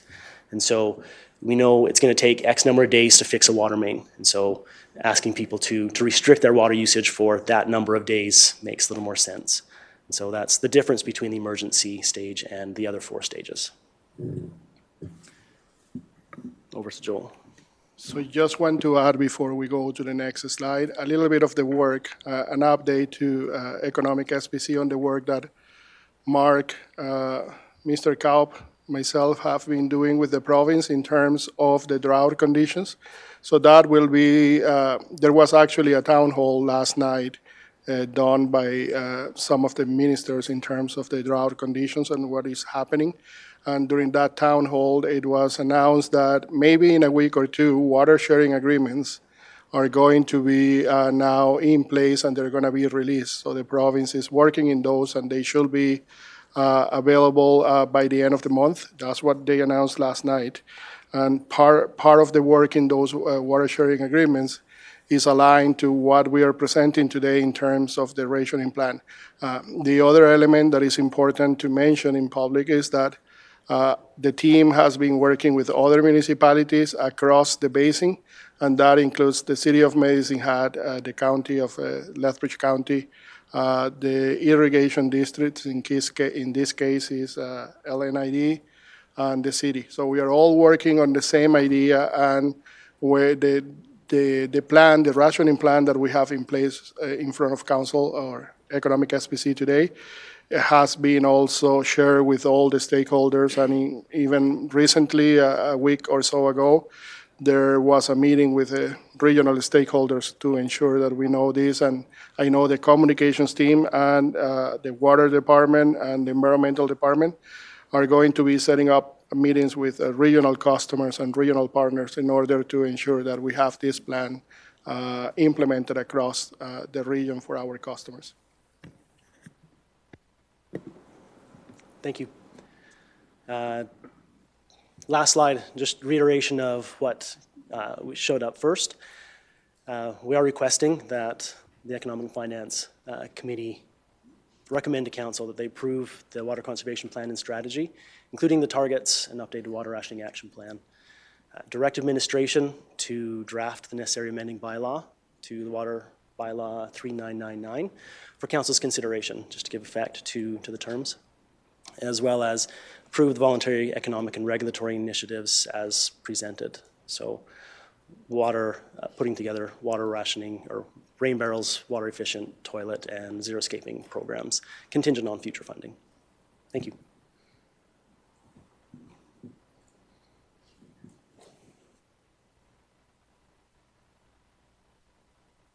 A lot of questions. All right, thank you very much. I know Council received it before. I'm sure it was another lovely update, and I understand the reason it comes forward is we do have folks in the gallery, because I'm sure that there's many of us as well. You've already got this presentation. Why are we going through this again? However, obvious reasons. I do have questions in the queue, starting off. Oh, yes, I am sorry. Yes, that is something that I did do on the last one. I forgot to do on this. Thank you very much, Councillor Carlson. Is there any member of the public who would like to make a presentation regarding what you've heard today, or have any questions? All right, if you have a seat and please come to the mic and give your name for the record. Thank you. Mr. Lair. Good afternoon. Thank you for this unexpected opportunity. For those who don't know me, my name is Dale Lear. I've been around well. So I just had a couple of quick questions. So with regards to the presentation, a little bit of a few oddities there. I noticed that the ICI consumption is 36% and 299 liters per person per day, but the residential at 40% is only 232 liters per person per day. That seems to be a bit inconsistent. With regards to the water rationing plan, we mentioned different stages, but there's no criteria indicated as to what would trigger each successive stage. That would be interesting to know. With regards to overall economic development, has any consideration been done about how this impacts our ability to attract industry, or how we're going to address our residential shortfall? The other thing is about comparing Lethbridge to other jurisdictions when we're coming to things like water rates, tax rates, whatever the fee that's being levied, is the ability to pay. By most comparisons, Lethbridge isn't as affluent or perhaps as wealthy as other larger communities, so there's always something to be considered in that regard as what are appropriate rates. Now I realize, there's a lot of moving parts here and a lot of things to be considered, but I'm just wondering, does that ever come into consideration? Finally, I didn't see any mention of other conservation strategies, such as gray water systems or new technologies, such as circular water technology. So there's things happening out there in the world of technology that it doesn't seem as if it's being considered. So I just thought I'd put that out there for anybody that feels prepared to explore those. Thank you. Thank you very much, Mr. Lear. Absolutely lots to unpack. There are a lot of questions I was scribbling very quickly, but I'm sure I didn't get a quarter of them. Is there any member of council or member of administration that would like to address any of the questions from Mr. Lair? I do see some in here, or if we can take this information, I'm sure, and rewatch this video if there's something that could be addressed in the future as far as the questions that were brought forward. Going back to regular questions of council, I do have Councillor Middleton. Oh, is there anybody else? I'm sorry, is there anybody else in the gallery that would like to make a presentation? All right. Seeing no further, I will go to and we'll pass on to Councillor Middleton. Oh, thank you. Thank you, Your Worship. And thank you to our staff for providing us with a fairly fulsome presentation. It's Mr. Sanchez, you and I have been working on this for some time now. This is even more dire than I think we'd anticipated a year and a half or 2 years ago. I recognize, and although I think it bears additional mentioning, is the Government of Alberta's conservation efforts and their support on what we are trying to accomplish here and what we're working on. So I wonder if we could please have that conversation. And secondly, I'd like to hear what we are doing with the businesses that draw directly from the river. There are a number of businesses around, or activities around, that draw directly from the river. For example, the golf courses. There are at least 2 golf courses in the River Valley that draw their water directly from the river. How do we control their consumption? Thank you. Thanks for the questions, and I will do my best to answer some of those. We do have Mr. Kaup here too. He can help with the question regarding those users that are using the water directly from the river. I have some comments, but he can add more details. Okay. When it comes to the conversations with the province, as I mentioned, we have been meeting with them since the fall of 2023. That's when we started the conversations on the outlook and what can happen in 2024. And those meetings started with the province and a consultant that the province engaged in order to prepare for the drought in 2024. We have had to date at least 4 meetings, or 3 of them in person and a few Teams meetings, where we have all the stakeholders, not only from our region, but also from all across the province. Different industry, we had irrigation districts across the province, municipalities, and different users. The approach that has been taken is those big users that have a water license. The other element that I know the province have been working actively is in terms of the licenses and who has a license. Most of the records used to be on a paper system. Now they're trying to move all that information into a digital form to get a detailed inventory of the license and what they can do. And I know there is another committee that they set up that are looking at different options. And those options could be for increasing the reservoirs or increasing capacity, or what other measures will be available in order to do water conservation. So that's what we have been doing with them, and the conversation have been with staff from Minister Schultz from Environment and Protected Areas, and we also have had conversations. The town hall last night was with the Minister of Irrigation and Agriculture, and there was a third minister, I don't recall the portfolio at this time. Now talking about those customers that they draw water from the river, in most cases they are using irrigation licenses, or they're using the capacity from the irrigation districts. And it's something that is outside of our jurisdiction in terms of control how they do that. And the irrigation districts, they own the license, they own the water that is being drawn from there. But I can say that we have had some conversations. They are some of the stakeholders that we are currently talking to, and we are trying to see what other options. I don't know if Doug has anything else to add to this.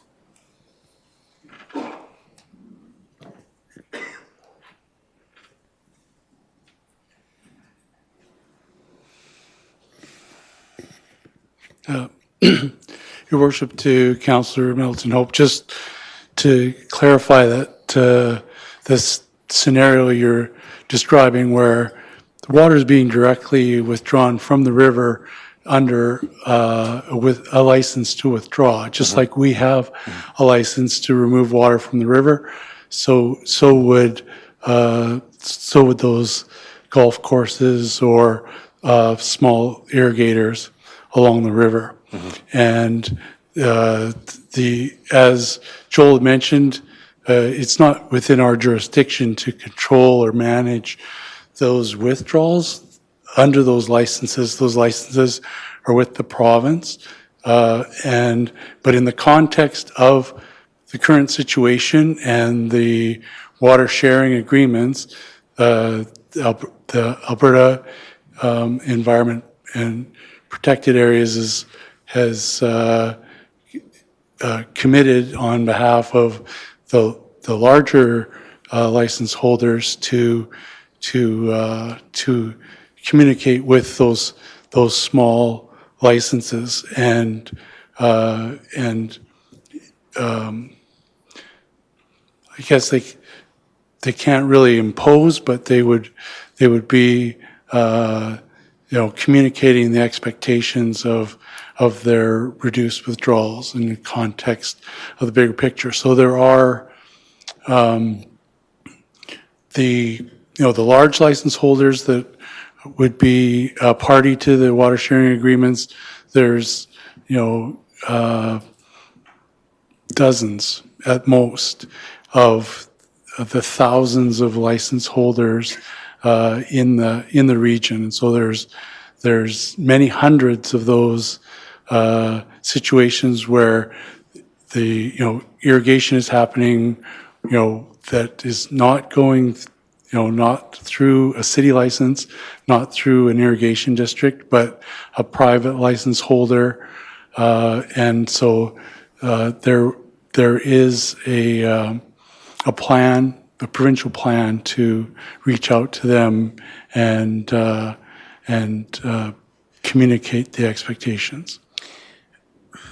So, to encapsulate that very lengthy explanation, are we communicating directly with property owners that are drawing directly from the river and consume a substantial amount of water? Are we communicating with them?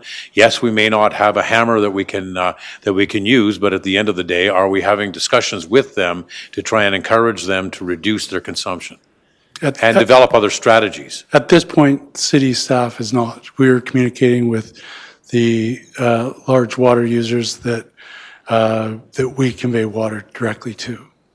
So we're not having any communication with any of those high users of water that are drawing directly out of the river? Not at this time. The province is declared that they will be doing that communication. The province has said that they will do it? Yes. Okay. And then we are in communication with the province in regards to what those activities are? Correct. Yep. That is correct, yes. Okay. Thank you. Thank you. Councillor Crowson? Thank you, Mayor Higgin. Thank you, Mr. Svensson and Mr. Sanchez, for all the information.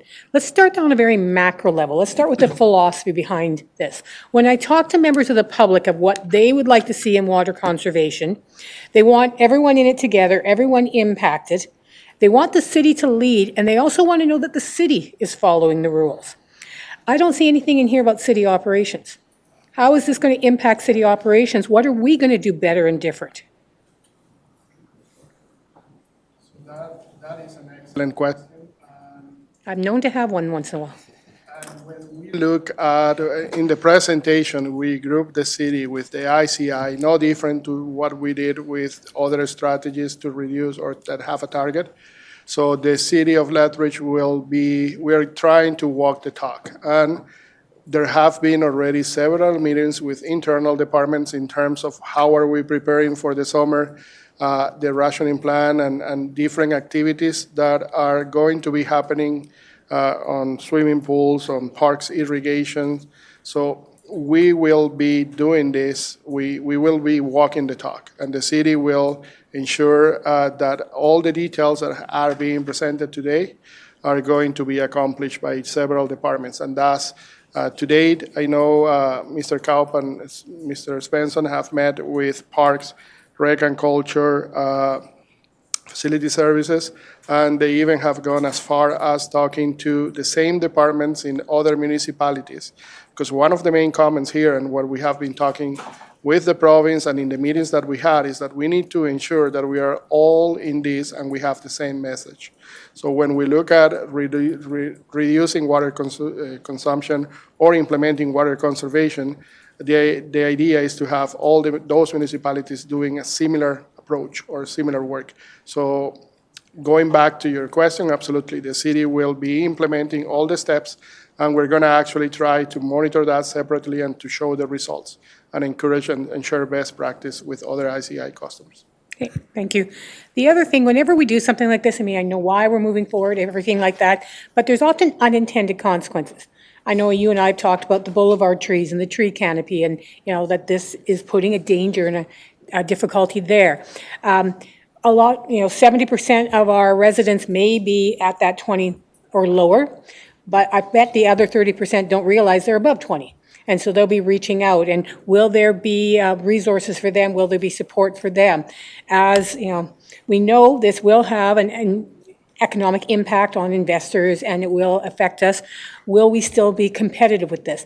Have you looked at those unintended consequences, and have you considered others in the development of this? And do you have plans for when this causes other problems, because of course it will, how we're going to react? So again, that's a really good question, and the answer to that will be, we have looked into some unintended consequences. There will be, for sure, some that we haven't predicted or that will come above the world, and we will need to react and adjust. But definitely, I can see some.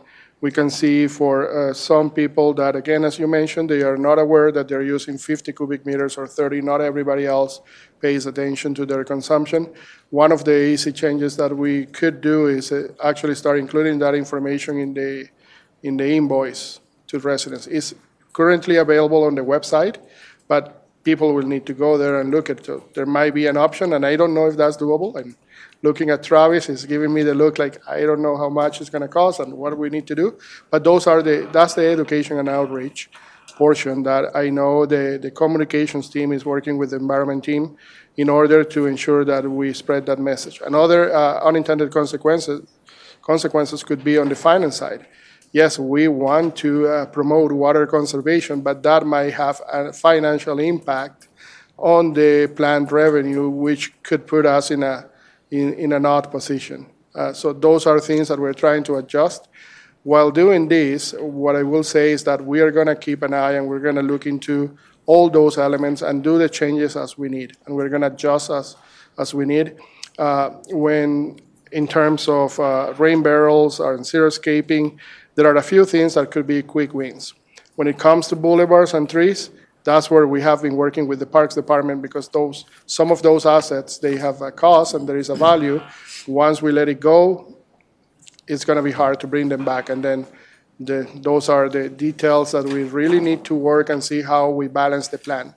This plan on the conservation side will be a moving target. We will be coming to council or SPC to update on the progress and update on what we have achieved. The other comment is when you look at this target that we have here, it's a target over the year. It's not only during the summer month, but it's across the year. So again, we will be adjusting and maybe do changes if we need to change as we see the results. Okay.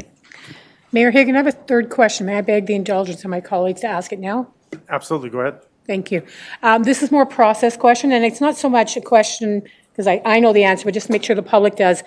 In this, part of it is a bylaw. The public would have a chance to, talk to councillors about that, so there will be another time for input.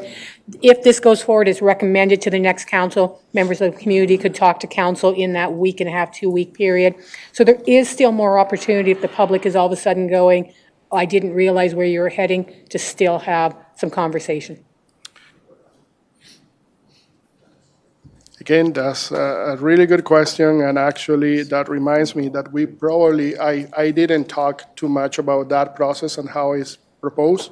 So like with any other utility rate increase, if this is recommended to council, there is still a process. And that process is first reading, and then there will be a time where we could actually have the opportunity for residents or the public to engage and to provide feedback before second and third reading applies.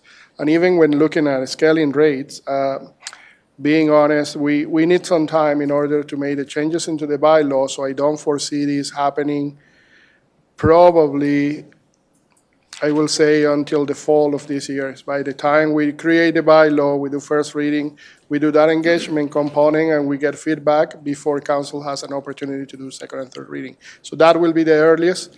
It could also be starting January 1st, 2024. So. Okay, perfect. Thank you very much for that. I mean, we're dealing with a dire situation, but I just don't want anybody in the community to think we're trying to sneak anything past them. Okay, thank you. Thank you, Mayor Higgin.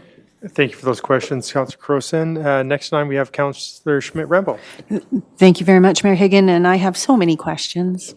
From the report, it appears that we've done some really good residential consultation, and I certainly appreciate that, appreciated the surveys and the responses that we got back. And the recommendations really do, though, lead towards that residential component when we look at the xeriscaping, when we look at the rain barrels.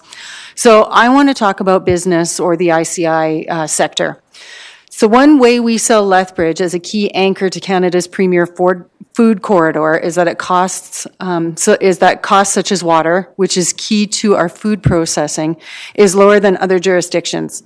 So what consultation and engagement did we do with industrial water users insofar as those tiers? So when we look at raising the highest use tier rate by 35% and the next tier by 20%, what engagement did we do with those food processors to find out where their thoughts were? Are we going to start losing them?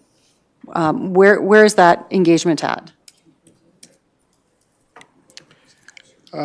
Good question. So that engagement will happen like what we do with any utility rate increases in the past.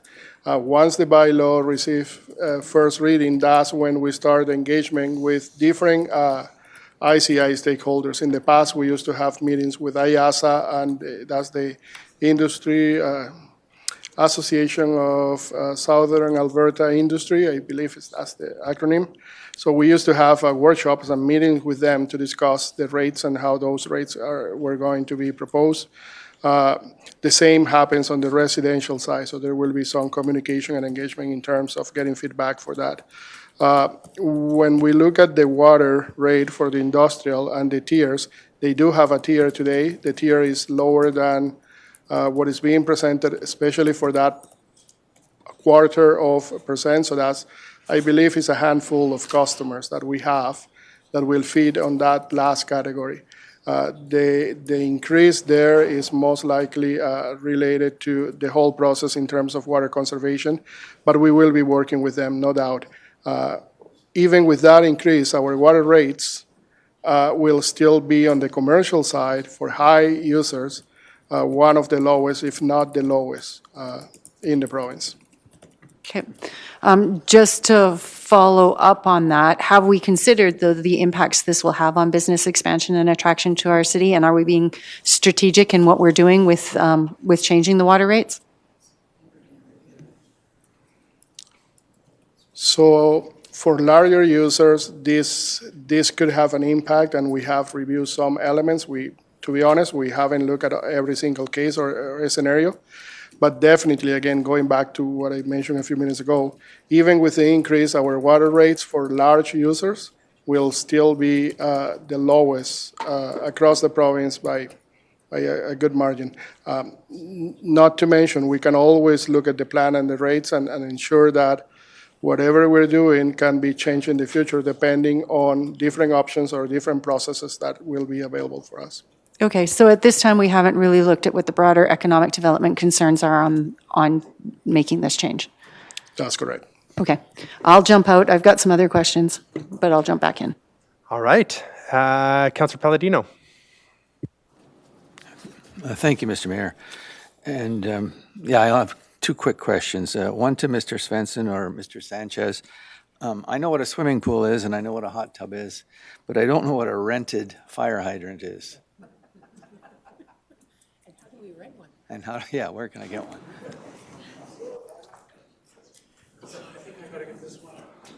Okay. Mr. Kaup's going to come and answer that one. Okay.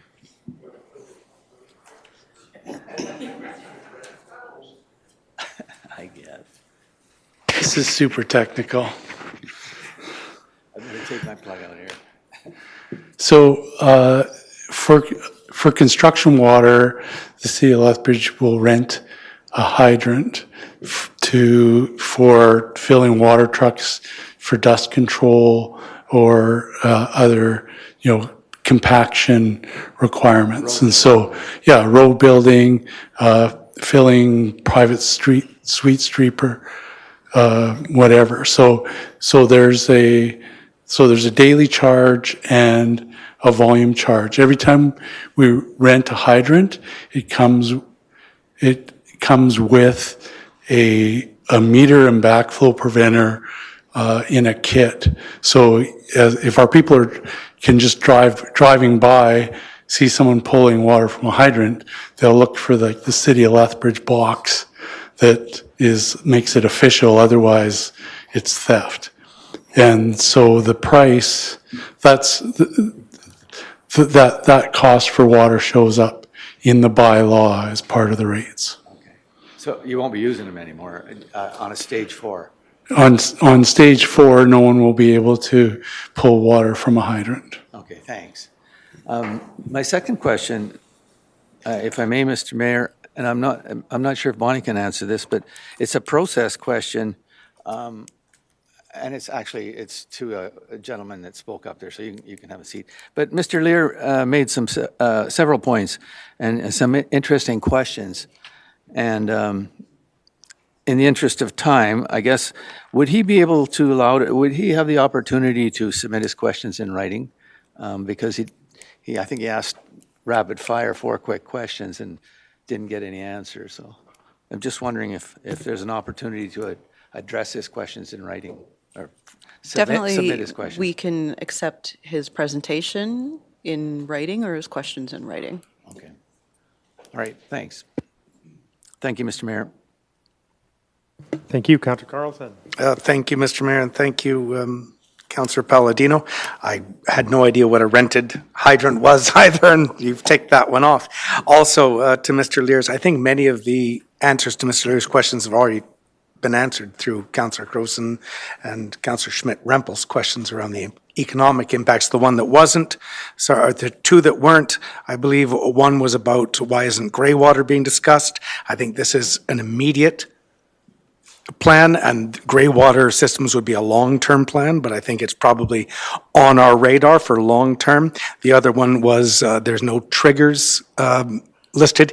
They're actually in the plan. They're based on the levels of the reservoirs when they're at 25%, 20%, 15%. If I'm wrong, Mr. Sanchez can correct me, or Mr. Svensson can correct me, but the triggers are in there. They're either a percentage of the reservoirs or at the engineer's discretion, if I recall. Yes. The triggers are in there, and as I mentioned during the presentation, those are what we had anticipated to be, so that 25, 20, 15, and 10%, depending on the stage. As I also mentioned, we are continuing to work with Alberta Environment and protected areas to make sure that those triggers make sense. So there's probably still some adjustment to be made to those triggers, but just, I should say, to those percentile numbers. But yes. Okay, thank you for that. The only question I had remaining that hasn't been asked, my colleagues and I seem to get on the same train of thought, is the bylaw that is being contemplated. We're not going to see that this summer.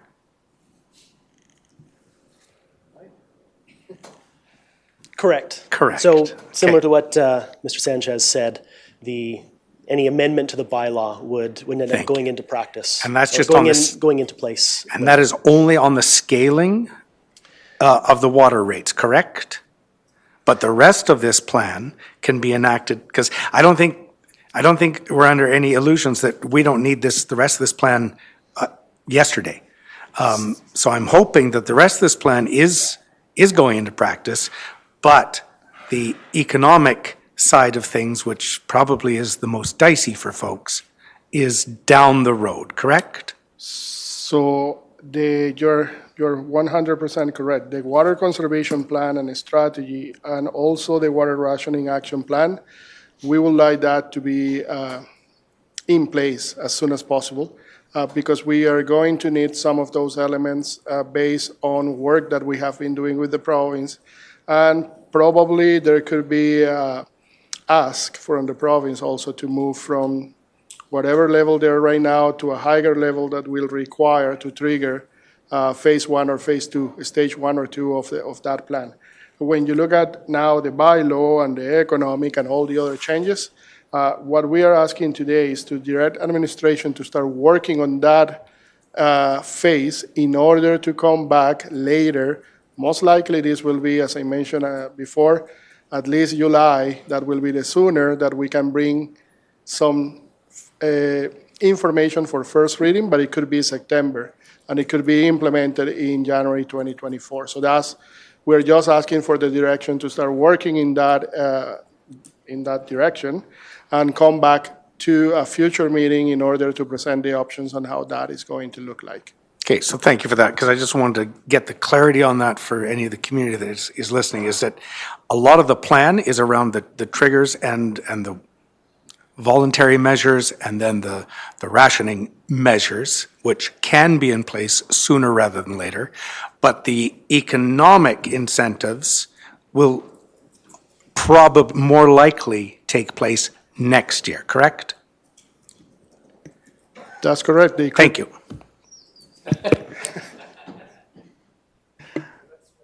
All right, with that, Councillor Parker. Thank you. Thank you, Mr. Mayor, and thank you, Mr. Svensson, and thank you, Mr. Sanchez, for the presentation. It's very good. I just want to add a little bit onto your comment or question regarding communities. When you say communities, these are the communities that purchase water from the city of Lethbridge, right? So this would be your Colehurst, your Coaldale, and all your other ones, because we're asking other municipalities, these are the ones that get water from us. Am I correct? That's the one. I just want to have clarification so the community knows, whoever is watching. Yes, so it's all the regional customers. It's all those communities that they belong to the water commissions, the regional water commissions that are customers of the city of Lethbridge. Okay, just one more clarification. Thank you on that. Not so much a question, more of a point of fact that's kind of frustrating the whole thing, is we're asking our community to do a lot of restraint, which I think the community come full board. But at the end of the day, 98% of the water that's used in this province is through irrigation and through farming. Am I correct on that? In southern Alberta, or? Close to, yep. So at the end of the day, what we really need is we need everyone to be kind of showing some restraint, and that being the farmers, your irrigation farmers, all that, because if at the end of the day, like, we do everything we can, we only make a small thing, impact, but still it's a very important impact, is what are you hearing from the province and what they are doing in regards to farmers and irrigation and all that? So again, that's an excellent question, and I will say that the work that we have been doing since last year and more recently in the last 2 months, the irrigation districts have been part of this work and effort. Okay. And they all are on board in terms that we're all on this together. So whatever restrictions are going to happen here, and a good example is in the media was today that St. Mary Irrigation District already announced that their customers are expected to get only half of what they're getting in a good year. So And they're that's down good. from 16 to 8. So it's not only us, but it's all the customers and the stakeholders in the province are working towards the same goal. So And I that's what the province really wanted to do, and I think it has been, to this point, it has been good. That's good to see, because if we're all buying in, then everyone contributes, because everyone's doing a bit of sacrifice. So thank you for the presentation. Thank you for the clarification as well. Councillor Dolick. Thank you. The direction with respect to the bylaw is the scaling of the water bylaw, or the scaling of the rates. It seems to me most of the strategy is to get people to voluntarily reduce their water consumption.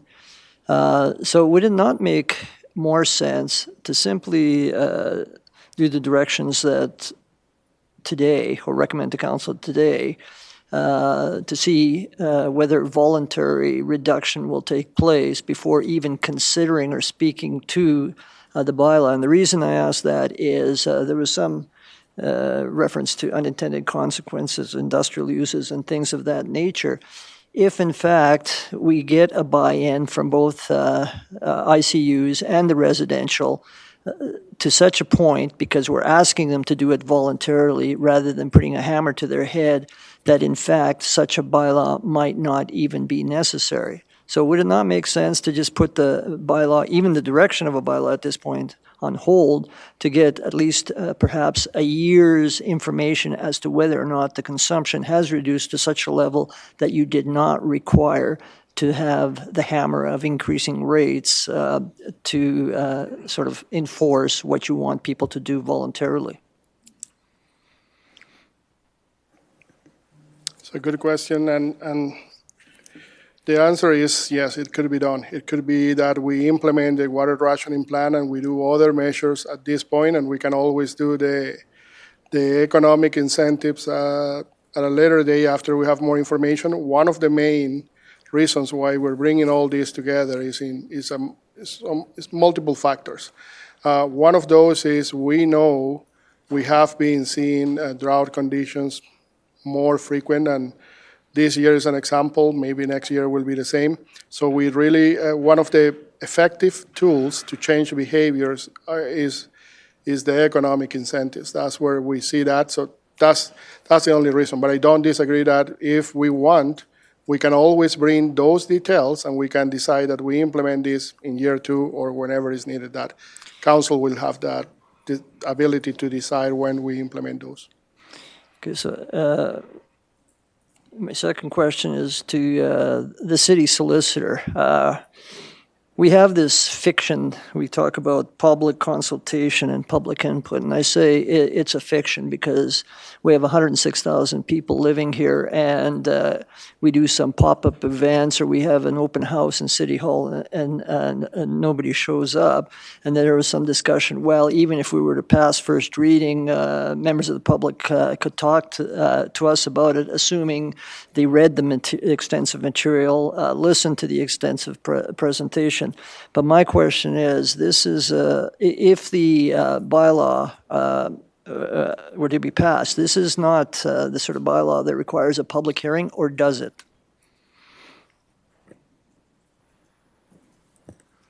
I don't believe a public hearing is necessary for water bylaw. Something in the back of my mind I'd want to double check if it needs to be advertised, but there's no public hearing required. Okay, so the advertiser would be in the Lethbridge Herald, and so people reading the Lethbridge Herald and actually being focused on that small little public notice, then they will have the chance to see it, and then perhaps talk to members of the public. That's basically it, or council. That's basically it, isn't it, really, in terms of public notice required? Under the law, that's correct. Okay, my final question is, you made a presentation that said you had a number of people comment, and one of your comments was a number of respondents mentioned scaling water rates. Did you actually count how many were in favor of scaling water rates? And if so, did they know what sort of scaling was being talked about? I don't have that information on hand. I didn't count specifically. We can do that. We have that survey, and we can go back and do that if wanted. Okay, so Mr. Sanchez, just to wrap it up, the bottom line is that there's no requirement that the bylaw first reading occur. Councillor or Deputy Mayor Carlson said sometime in the new year, so there's no real reason that there's a urgent requirement for today, this body to direct or encourage City Council, that's us wearing a different hat, to actually start the process by way of first reading of a bylaw. So in conversation with the solicitor, he reminded me there might be a need to make some changes into the current bylaw, and it's only related to the water rationing plan if we decide to go with some of the changes.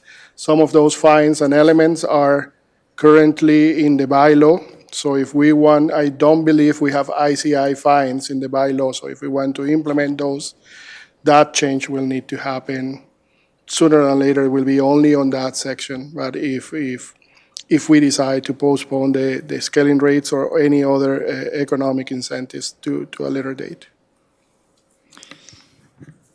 Okay, well then that leads me to the next question, and I've run into this problem myself, is you direct the bylaw be prepared, okay, and sometimes, at least in my mind, there's a disconnect in between actually preparing the bylaw or perhaps giving an indication what the contents of the bylaw were. The way the recommendation reads now, it does talk about the scaling water rates, but as you're saying, it refers to other things as well. So I guess it's, the answer really is, it is possible to get some sort of report from the city solicitor as to what a proposed bylaw might contain in it without actually having the bylaw there to have first reading. In that case, that gives the public a little bit more idea and more time, and since there's no rush, as Deputy Mayor said, I suppose that could be possible, could it not? I will start, but then I will defer to the city solicitor for confirmation on some of the details. Since this bylaw may not require a public hearing, then that information could be shared ahead of time. But again, I will defer that to Mr. Lowen so it's a utility rate by law. We have done that in the past. We typically talk about the rates, but he can confirm that. What you're talking about would be simply going through the proposed plan that's here and identifying which of the proposals would require legislation or a bylaw to enact. That's For correct. example, like the one that comes to mind very easily would be a prohibition on outdoor watering. Yep. Without a change to the bylaw or making sure that the bylaw was enforceable. We could recommend that, but we may or may not be able to enforce it. That's correct, yeah. So something in advance of a formal document that gives people a chance to see what it would contain and then given an opportunity to say, well, I might support this, I might not support that, and see where we go from there.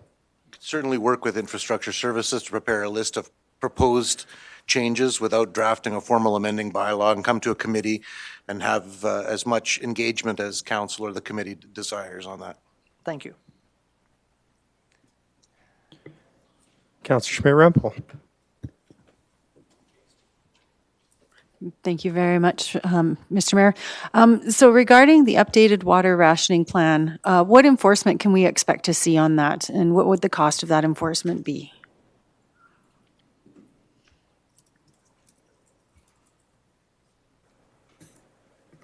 I can try to answer that question. The enforcement will be no difference than the enforcement that we do for any of our bylaws. We will be based on complaints.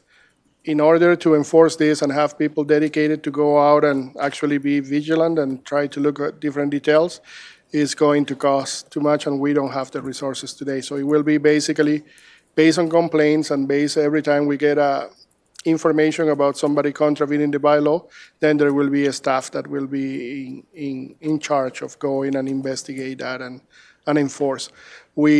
One of the key components for us when we have a bylaw and even for this particular program is outreach and education. So we are going to make sure that we communicate as much as we can to the residents, and that's why we also have been doing the presentations and update to SPC, because we try to have visuals, numbers that are going to be easy for people to see why we're implementing this, why we're doing the rationing and the drought conditions. So that will be the focus.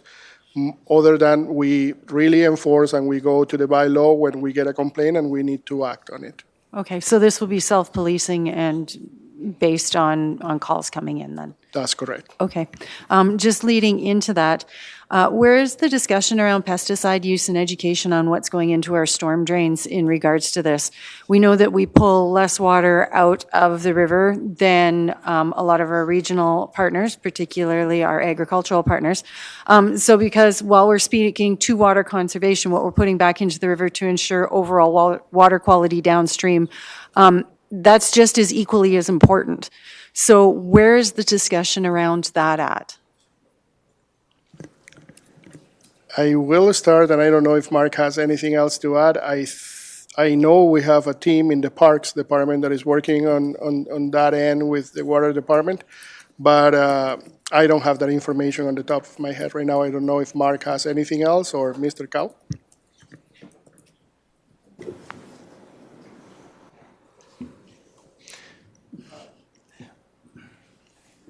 Excuse me.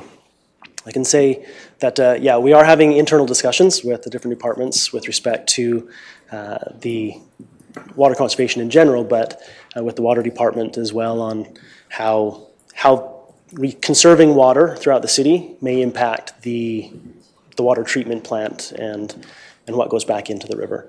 But we're not talking about what people are putting in the storm drains or what's coming off of grass or anything like that. So we talk specifically when people are putting pesticides down, that runs into our storm drain. When people are washing their cars on their driveways, we have a bylaw against that, but we also need the equal amount of education going on that, because dirty stormwater just goes right back into the river and it doesn't go through the water treatment plant. So is that part of the education around water conservation as well? In terms of the storm drains and water that gets flushed into those, yeah, there is ongoing discussions or engagement efforts with respect to what goes into storm drains and protecting the river and the resources there for sure. Okay. So going back to particular that one, when we talk about rainwater or people washing, again, all those are in the bylaw, and we only enforce when we get a complaint on those particular ones. I quickly got a message from the general manager from Parks. We will need to probably discuss with you what is in regards to pesticides. I know they have a program in place and they monitor that. Okay. So there is a staff that works on that end, but if you have further, Okay. or you have further questions about that particular item, I will be more than happy Okay. to work with Carly and Blair and then provide Okay. that information. We can talk about that after then. And then just one last question, if my colleagues will indulge. Regarding other conservation systems, we did talk about that a little bit, for instance, gray water, and I had asked about that the last time we discussed water conservation. When can we expect other conservation systems to come forward to SPC? So those other proposals, when can we start to expect to see those coming back as something that we might be able to look at as a city? To governance. To whichever committee Deputy Mayor Carlson is not on, but Councillor Dodick is on. So let's just make sure that, okay, governance, all right. When is it coming back to governance? So we have a couple, and Mark, again, that's his area, he can expand on those, but I know we have the Energy Conservation Master Plan. We also have one that is being worked on that will be presented to council, and Mark can talk about it. Rain is been working on that, so it will be in the next couple of months, so I will let him. So the climate adaptation plan and strategy is coming to the Assets and Infrastructure, SPC, in May. Okay. Perfect. Thank you very much. And I've got a code of conduct complaint for next to me here. Well, and Councillor Carlson gets to speak to it then. All right, Councillor Carlson, you're next to you. Apologies, Councillor Schmidt-Rampel, for giving you grief on putting one over to my committee. That's fine, though. Just a question, if I can, Mr. Mayor, and I'm not sure who can answer this. I wasn't quite sure. Does the bylaw need to be changed? It was in response to a question from Councillor Dodick. Does the bylaw need to be changed to put in our voluntary regulatory framework to do the action plan? Because I was of the opinion, or I was understanding that the bylaw wouldn't be coming back because that was the water scaling until the end of the year. But am I now hearing that in order to do any of this, we need to change the bylaw? Is that what I heard?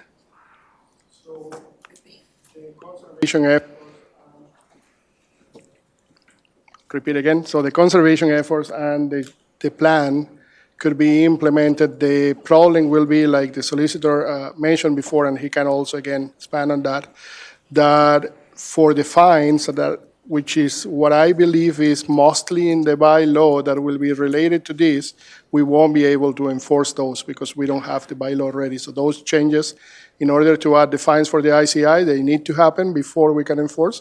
But all the education and outreach, all the stages and the targets, those could be implemented. But again, I will let the solicitor to span if I miss anything on that end.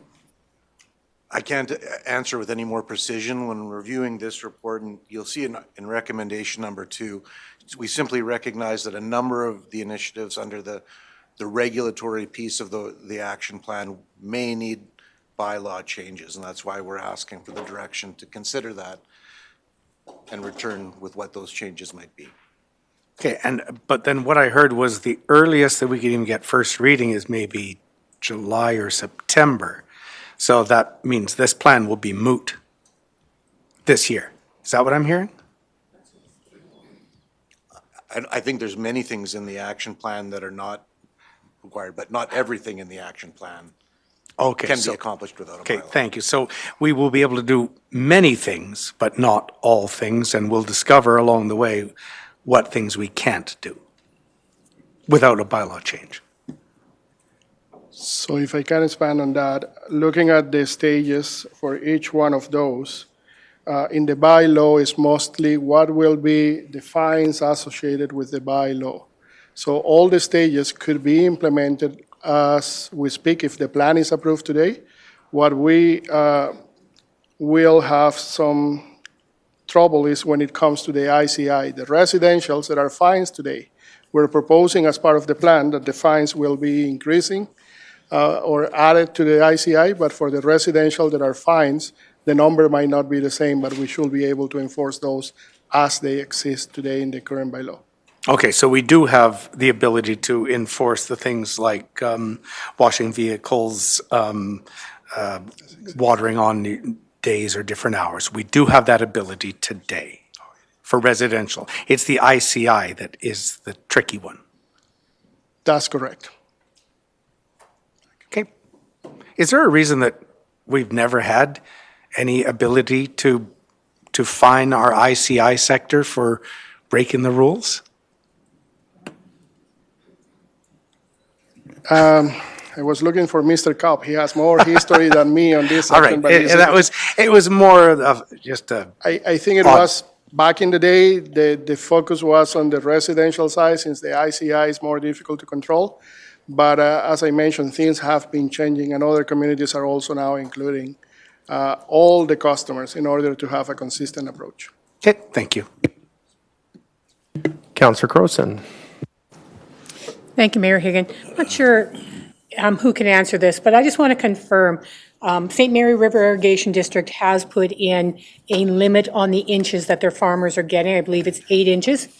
And that will be having an economic impact on the farmers around us as to what crops they can grow and will be impacting them economically.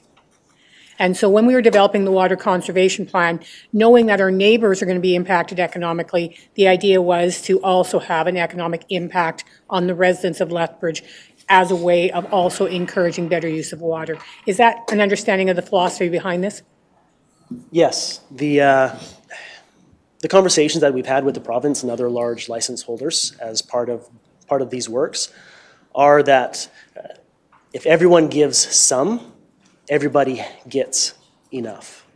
It may not be exactly what you want in terms of, you mentioned the farmers and growing what crops they would normally grow in a normal year.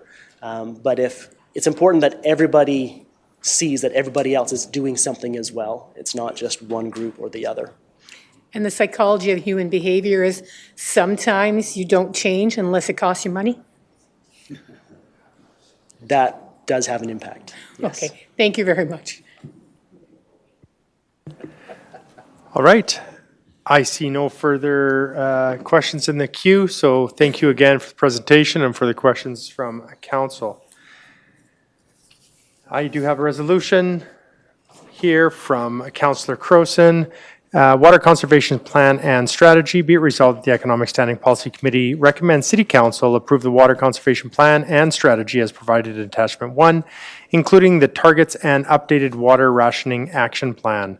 Number 2, direct administration to draft the necessary amending bylaw to the Water Bylaw 3999 for Council's consideration to give effect to the terms of this Water Conservation Plan and Strategy, which includes scaling water rates and water rationing action plan. And number 3, approve the voluntary economic and regulatory initiatives as presented within the incentive programs for rain barrels, water efficient toilets, and zero-scaping contingent on future available funding.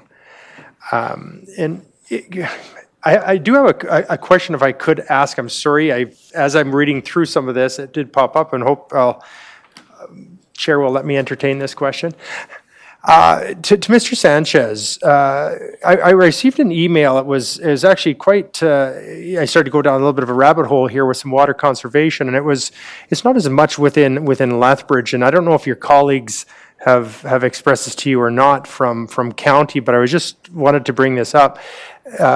Some information that was shared down in the U.S. and I think it was in California, where irrigation canals were covered with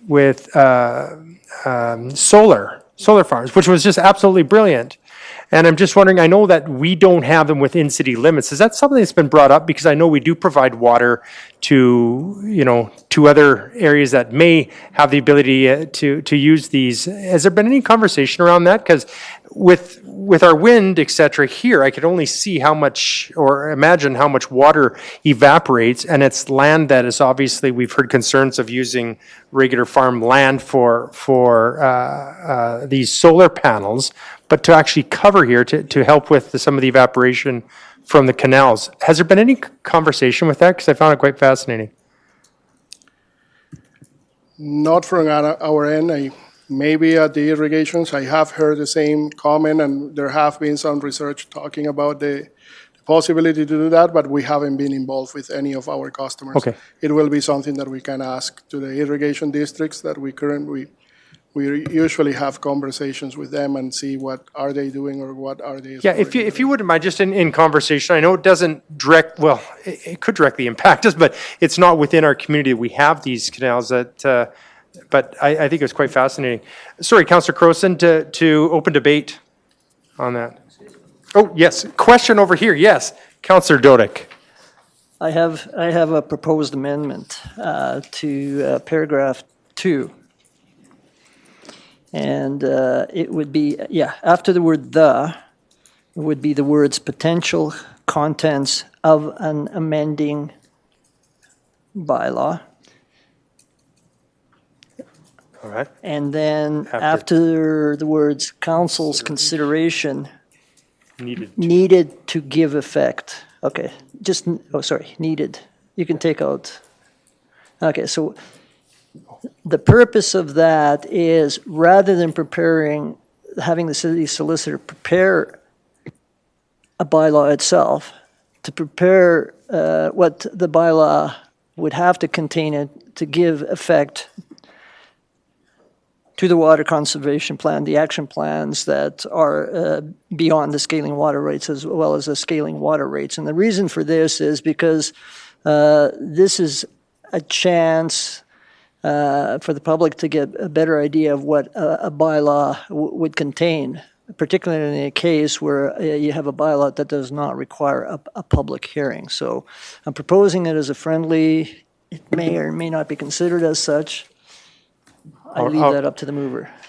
Councillor Crowson, are you finding Councillor Dodick friendly today? I'm finding him friendly, but not sufficient. Not sufficient. Insufficiently friendly. All right. Because I would like to add to number 2 as well, just something to the effect that in the development, even of the potential contents, that there is engagement with the industrial commercial area. Because I think the residential component, we have done public engagement on, but I don't think we have actually talked to the businesses, and they may be well in support or not. I just think it would save some problems when this comes back to have already done that work by our administration. No, you don't need a seconder, but I think that's fantastic. Love it. I'm just getting praise all over today. I don't know what to do. As they're very large users of water, so. Yeah, see, I came up with the wording. To engage the ICI area as they draft the potential contents. ICI or ICU? Okay. And friendly to yourself. Perfect. Was mine friendly? Yours is friendly but insufficient. Insufficiently friendly, but she has added to your friendly and is now happy. Now it's sufficient. Okay, well. All right. But Mr. Sanchez, that works. I mean, I know you do a lot of engagement anyways, but this would be making sure it is directed and. Yes, that will work, and we also just doing some further research. I just spoke with the city solicitor. We might need to bring a small change before, only for the water rationing action plan, to change one of the schedules that have the reference to what we need. But that will be an easy change that we can do, and we can probably bring that as soon as possible. Okay. All right, so yes, I'm happy with the friendly and with how it is there. And so I'll have that forward if there's any questions on the motion. Any questions with the friendlies that have been added since? If not, all right. I didn't promise answers. Go ahead, Councillor Carlson. Thank you. Previously, I had heard that nothing till July, August, September, January 2025. When are we going to see this potential contents?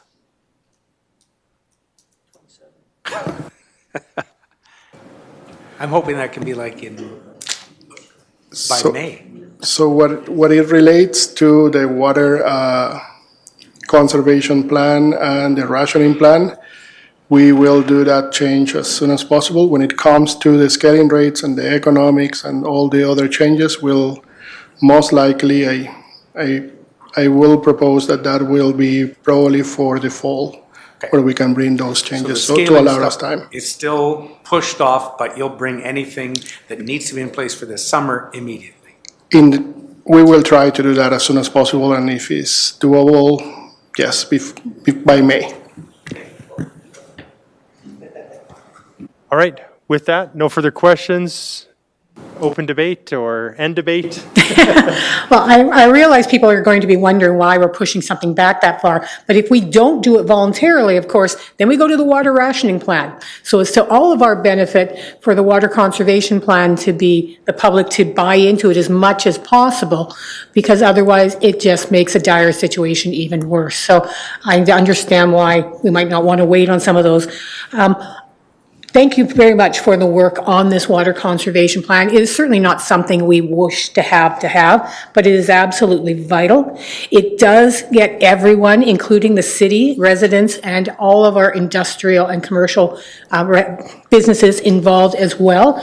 And as I said, the philosophy behind this has to be and is everyone in it together, everyone is impacted, everyone does their part from the city to the residents. There is something in there, and there are things that you can do voluntarily. There are things in there that we will do through regulatory. It is comprehensive. It is going to have an impact, and I hope my colleagues will support this. All right, with that, go. We do have, Councillor Schmidt-Rebel.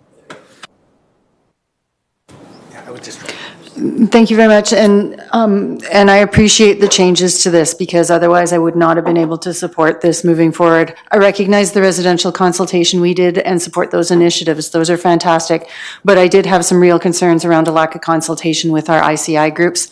Community engagement on this, particularly around those scaled rates, is imperative, and we need to ensure that we are considering those broader economic concerns and unintended consequences before we move forward with this. So I do thank my colleagues for friendlying this motion. Thank you very much. Lots of friendly going on. All right, with that, question's been called. All in favor? All right, that passed unanimously. And I'm going to ask for about a 10-minute recess here for a bio break, as we've been going full on here for a little while. So we'll be back here by 3:15.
We will continue our, am I on? All right, we'll continue the meeting here.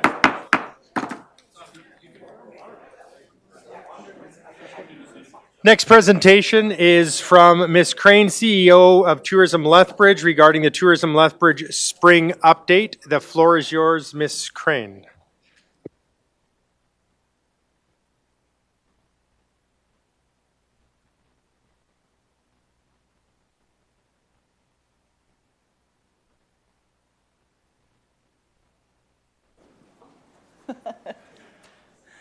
Okie, and good afternoon. I wanted to make sure my board chair was able to join me today, Ms. Michelle Day Miles from Nikki-Yuko Japanese Garden.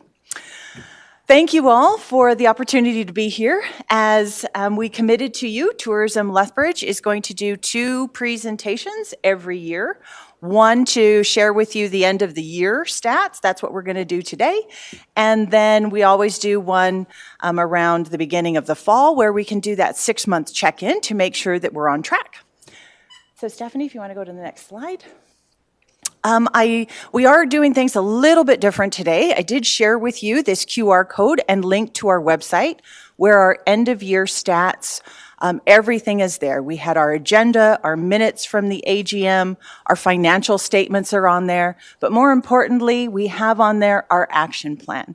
And you all know that we have a strategic plan in place, and every year we revisit that action plan and review our priorities and the outcomes attached to those priorities. Also on that link, you'll find the Power of Tourism infographic from 2023 that walks you through what those outcomes are and how we're, ensuring that we're doing good work. If you want to go to the next slide. So before we get started, I wanted to explain the tourism ecosystem. And I will admit that I missed a key partner in here that we're going to talk about a little bit later, which is Destinations International. And we do a lot of work with them. Our board chair, Michelle Day Miles, is completing her Certified Destination Management Executive Training. She actually just finished her last course and will now be writing her paper before that accreditation is given. But it's great that we have that expertise and we know that she has been through all of that training in order to guide our board, through the challenges that we have. We're also doing a tourism assessment that we're going to talk about a little bit later. But up at the top, you do see that we have our federal partners and that they have put together a federal tourism growth strategy. And we participated in that strategy by sharing with them some of our opportunities and challenges. And so we see ourselves in that document. And that's guided by Destination Canada on the left-hand side. Make sure you're looking at it the same way I am. And they are really the promotion side of things. So they look after marketing Canada to new destinations. On the right-hand side is the Tourism Industry Association of Canada. And of course, they support the industry partners. And together, they work to really promote tourism in Canada. Then, of course, we have our provincial partners that also just launched a 10-year tourism strategy. On the left-hand side, you can see Travel Alberta, once again, the provincial destination management organization. And then on the right, you've got the Tourism Industry Association of Alberta doing the same things. You've got your promotions and then you've got your industry partners. That leads us down to us. And we are following the destination management plan that was put in place back in 2016. And that was a 10-year tourism strategy. So again, on the left-hand side, you can see Tourism Lethbridge. We have our strategic plan. What I notice here is that apparently we need a zippier name for the next strategy that we do to compete with our provincial and federal partners. But on the right-hand side, we do have our 4 advisory committees, and these are our industry partners. We have sports tourism, business event tourism, attractions, and Indigenous tourism. And that group of people really helps us fill that industry partnership piece. If you want to go to the next slide, Stephanie. So just to kind of start again at the top, we've been working really closely with our partners at Destination Canada and the Tourism Industry Association of Canada. And Destination Canada just announced that they are supporting 3 corridors. One that is in the Atlantic provinces, one that is in the northern provinces, and if you go to the next slide, the third one is the Highway 3 Prairies to Pacific Sustainable Journeys Corridor, all along Highway 3 from Medicine Hat to Hope, BC. And we're really excited about this work, and we're expecting a strategy plan, an implementation plan, and a funding plan over the next few, hopefully, weeks. If you want to go to the next one. So to ensure that we are ready for this new corridor that's going to come through, we, through funding with Prairies Can and the Northern Regional Economic Development Program through the province, we are using those funds to do a READY program with our partners at Tourism Industry Association of Canada. And we are training 15 businesses from Medicine Hat to the Crow's Nest Pass. And the great thing about this program is that those 15 businesses, once trained and accredited, will be put on a national registry. And that's what our partners at Destination Canada and the Tourism Industry Association of Canada will use when they go out and they talk to international markets. So our 15 businesses in Southern Alberta are the early adopters and are going to be the first ones on that registry. And it's an amazing list of partners. Nika Yuko is on that list along with some of our key anchor tenants in tourism across that corridor, but we also have some great new innovative niche partners that are coming onto there to again spur some of the targeted tours that we hope to have here. If you go to the next slide. So we've talked federally, but now provincially, we are working with Travel Alberta and the Tourism Industry Association of Alberta, and they developed the tourism development zones. We know that those anchors in the province like Banff and Jasper and Lake Louise and Canmore, Kananaskis are bringing in those people, but how do we move them around the province a little bit more and capture more of that business? So Travel Alberta developed these 10 zones, and we went through a lot of strategy and planning with that. And if you go to the next slide, you'll see the potential outcome that came out of that planning.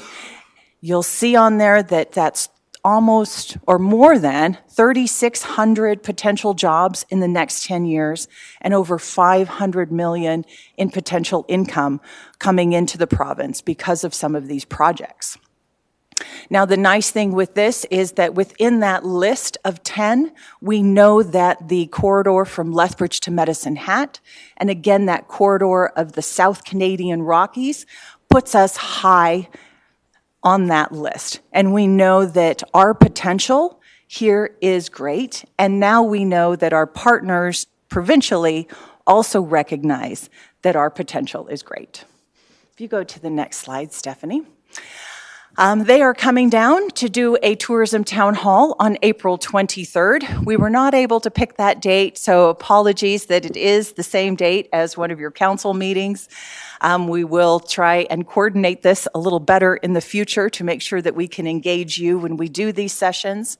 But we will be welcoming our partners from Travel Alberta, the Tourism Industry Association of Alberta, Indigenous Tourism Alberta, and it is all being sponsored by WestJet. So they're going to do a morning session, really going through that 10-year tourism strategy plan. Each one of them will share, kind of what that looks like to them and how they can help support us. Then in the afternoon, we're going to do a local panel talking about, what's important to us, so that way they can understand that too and continue to help and guide us. There will also be a section where they'll look to gain a little bit more information about Lethbridge and area, which is always nice. If you go to the next one.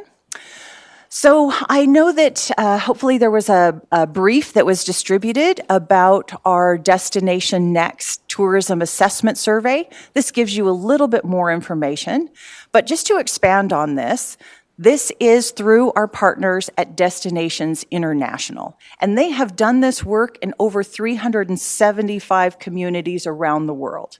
And they're actually doing a special Canadian project where we will be benchmarked against 17 other Canadian destinations.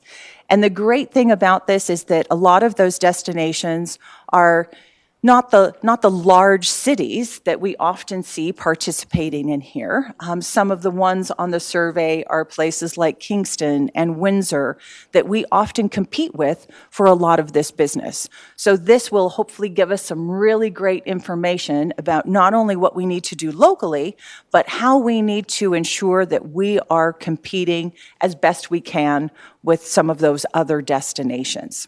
And I am happy to say, and thank you to those of you who filled out the survey. I know it is lengthy. It takes about 20 to 25 minutes, but you are able to come and go throughout that. So if you can't complete it all in one sitting, that is okay.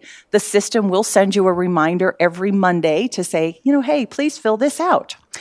And we have almost 200 responses so far, and we have the survey is estimated to be open until May 13th, although we might change that date because we are doing a visitor information provider tour, and we hope to capture some more of that information on that tour from those frontline employees who are constantly servicing, visitors and getting asked those questions like, what is there to see and do in Lethbridge?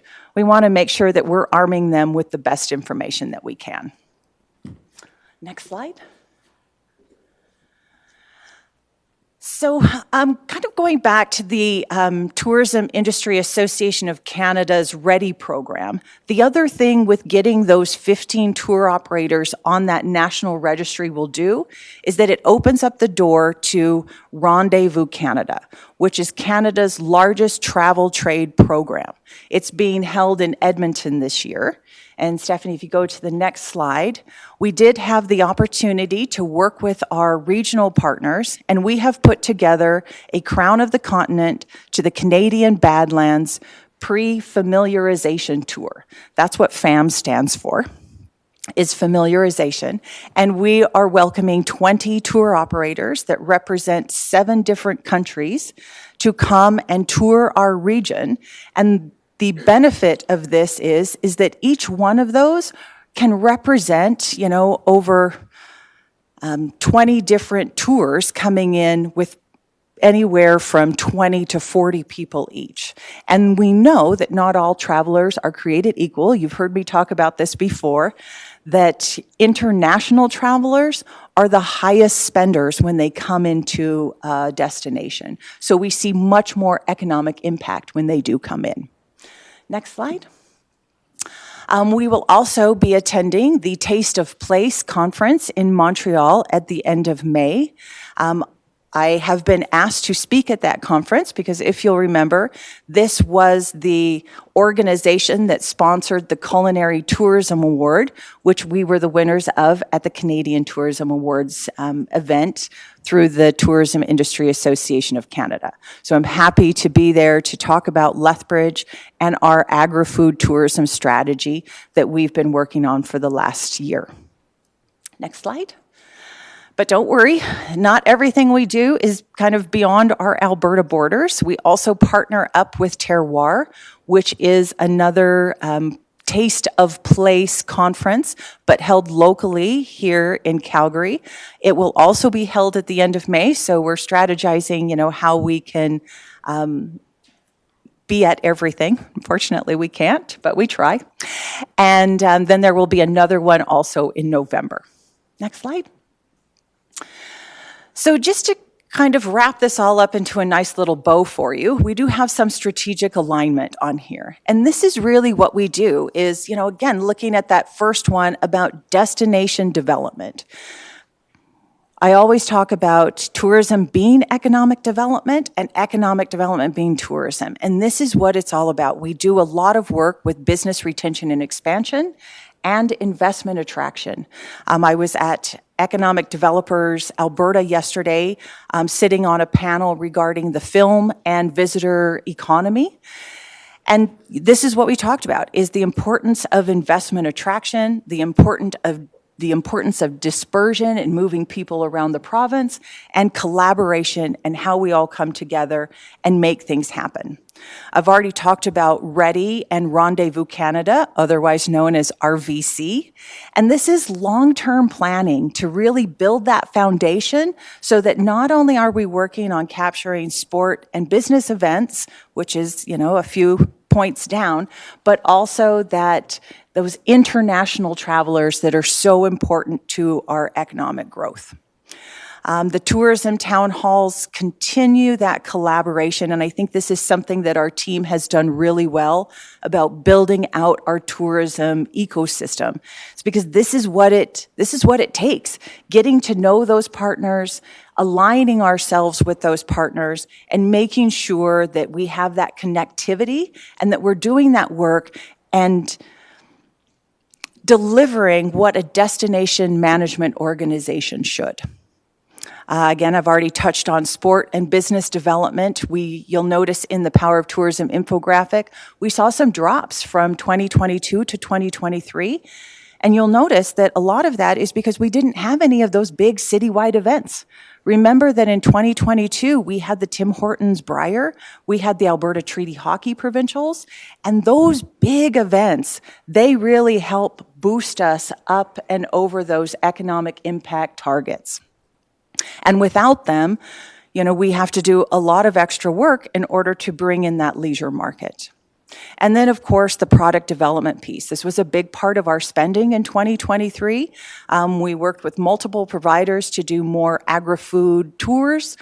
We dived into natural resources, talking about solar, wind, water, soil, the things that really make Lethbridge special and help us, again, differentiate ourselves between other destinations. And yeah, I think that's all I'm going to say about that. Less is more. Stephanie, okay. That leads me to my last slide. And before I finish off, I do just want to say happy Global Meetings Industry Day, which is today. And I know, right? We do have a team member up in Calgary right now with Meetings Professional International. They're hosting a big event up there. And next week kicks off National Tourism Week. So you will see a lot of information being shared. We have some great reels planned with tourism champions, and we'll be sharing out a lot of this data along with pieces from our partners, so that way you can see how everything fits together. Please let me know if you have any questions, and thank you again for the opportunity to present. Thank you, Ms. Crane. Appreciate the presentation. I see no questions in the queue, so I will read off the resolution. Oh, public again. Thank you. Oh, my goodness. All right, are there any members of the public that wish to speak on this? My apologies again. Those, yeah, that's right. All right, seeing none, a resolution from Councillor Palladino, Tourism Lethbridge Spring Update. Be it resolved that Economic Standing Policy Committee received the Tourism Lethbridge Spring information as information. Councillor Palladino.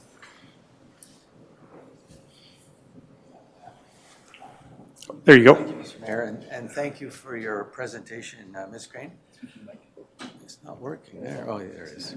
Well, I will call for the question. Question's been called. All in favor? That's what passed. Thank you. Next.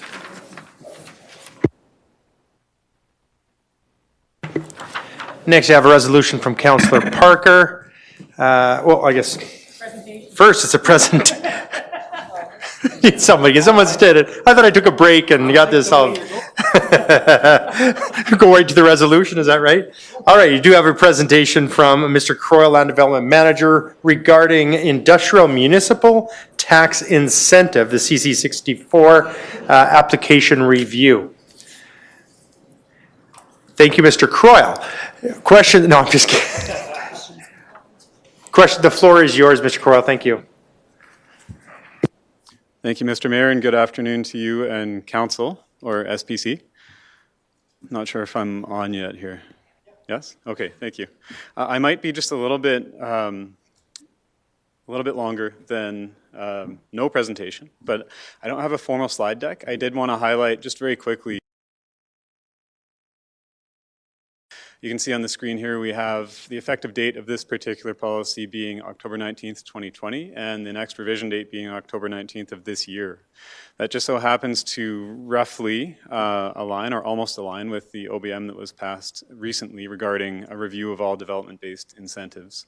And that's important because there is one application that we've brought forward with the item in front of SPC this afternoon, submitted by Collective Assets for a property at 3690 36th Street North.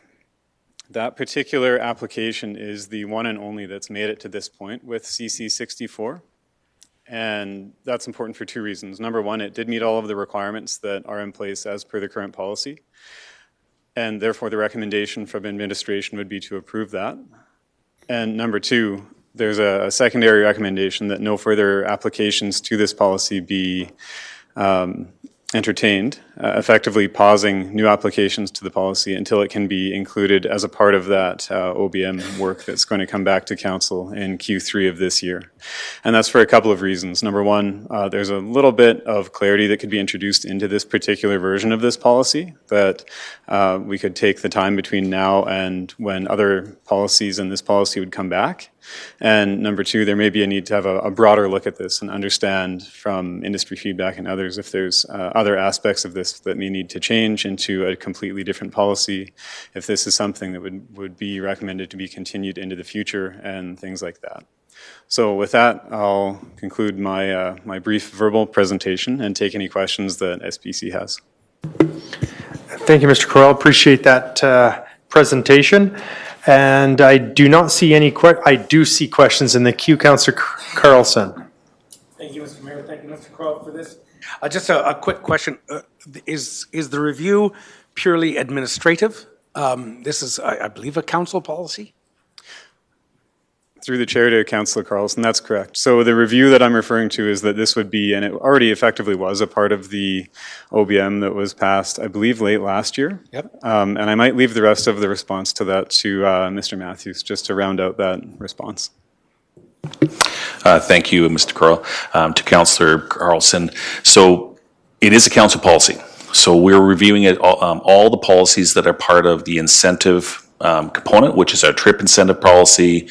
It includes the this industrial policy as well too, and they're all coming back in Q3 of this year on it. And of course, it's broader than that as well in that review process. But like any policy, that will have to come back for council through governance SPC to review it, and then of course council will make those changes out of that. But what we're recommending at this stage here is to actually pause this. We did see some things as we're going through the first application that wasn't as clear as it needed to be, and we thought that it's a good time to pause, and we'll take a look at this program as part of the overall review. Okay, thank you. So it will go through governance because it is a council policy. That is correct. Thank you. And yes, pause, not stop, just a pause until it's reviewed. Thank you very much. Appreciate that. Councillor Crowson. Thank you very much, Mr. Curl, for the presentation. Just to clarify for, again, anyone who's not reading everything you've provided, we're looking at $39,000 a year over 2 years, so a maximum of $78,000, and it's just a quarter of the increase in taxation on the property. Is that correct? Through the chair to Councillor Crowson, yes, that's exactly right. And those numbers are estimations until we get the back-end submissions from the applicant in terms of what the actual construction costs were. So they're still paying taxes, but this is a way of incentivizing work on various industrial land. And the next revision of this will also be a way of incentivizing industrial growth in Lethbridge. That's correct. Okay, thank you very much. Thank you, Mayor Higgin. Councillor Schmidt-Rempel. Thank you very much, and thank you very much for the overview on this, Mr. Coyle. How many applications did we have? You said this is the only one that made it through the whole process. How many were there? So through the chair to Councillor Schmidt-Rempel, that's an excellent question. We have often have inquiries from industrial investors as to whether they could make use of the application, what that might look like. And we always provide a fulsome response, letting them know what that would look like, what the benefit could be, and related matters. This is the only one that I'm aware of that's actually made it through to the last part of the process, in the sense that an application has actually been made. Okay, thank you. Thank you. I see no further questions in the queue. So with that, I have a resolution from Councillor Parker, Industrial Municipal Tax Incentive CC64 application review. Be it resolved, the Economic Standing Policy Committee recommend the City Council approve collective assets application to the Industrial Municipal Tax Incentive, Council Policy CC64, for work undertaken at 3690 36th Street North. And number 2, pause new applications to Policy CC64 and include a review and update or replacement of the policy and the work associated with the Development Incentives OBM that was passed by resolution at the October 3rd, 2023 regular meeting of Council. Councillor Parker. Thank you. I think Mr. Matthews and Mr. Coyle kind of explained the logic because of the reasons why they want to put the pause on it, and I also appreciate the questions from my colleagues, so I just call the question. Question's been called. All in favor? And that's unanimous. Thank you. And for the last of our presentations, Mr. Malcolm, the General Manager of Community and Social Development, regarding advancing community well-being and safety 2024 and beyond. And the floor is yours, Mr. Malcolm.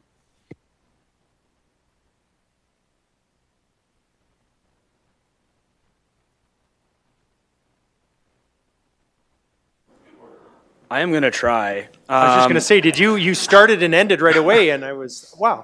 All right. I am recovering from a cold, so I have a lozenge and it may project across the room. Hopefully not, but I will try to move quickly here. So the first thing is we're here to set the stage for a series of presentations that we'll be making over the next couple months related to making advancements with community well-being and safety. And I assume the first question would be, why is this coming to economic SBC and not to safety and social? And it's really because over the course of the last few years, so much of the dialogue and the conversation with council has been around the financial allocations under our FCSS and our Reaching Home. So there's a direct financial correlation. However, we're taking a step back and we're saying this has to do with strategy, it has to do with governance, and it has to do with financial. So we wanted to come first to provide an overview so you see the full picture at a high level, and then we'll be proceeding forward to an economic SPC, a safety and social SPC, and a governance SPC to kind of check the boxes at the right places. Ultimately, to ensure our intention is clear, on June 11th, which is where we're going to recommend that all of the recommendations go to City Council, we will be seeking a decision of Council to actually step back from its interim decision-making role related to Reaching Home and FCSS funding. And in order to get there, that is why we have put together a series of presentations to go over information, because we know there has been a reluctance to do this in the past, and we want to allow for appropriate time for all of council to digest the information before making that decision. Next slide. In terms of a starting point, this really kind of, the whole concept of CWSS started in 2019 when the CWSS was initially approved. It included a needs assessment, a 5-year plan. Obviously now here we sit in 2024, that 5 years is coming to a close, and we are actually just in a process of finalizing the updates to the strategy, and our consultants will be wrapping that up in the coming weeks. Next slide, please. Since 2019, we certainly have some highlights to share. Integrated coordinated access, population support navigators, integrated funding, stabilization and counseling and subsidy programs, and the overall performance excellence that we've managed through our contracts. I'm happy to go into more detail on those, but in terms of time, I'll keep moving. Next slide, please. In terms of challenges and changes, this is obviously the focus of our attention. Since 2019, obviously COVID came shortly after that. So the operationalization of the entire strategy, working with service providers, trying to get contracts and new services established was incredibly difficult through the COVID years. The second item is the transfer of the provincial OSSI funding. Again, that decision was made and there's nothing wrong with that, and we're moving forward.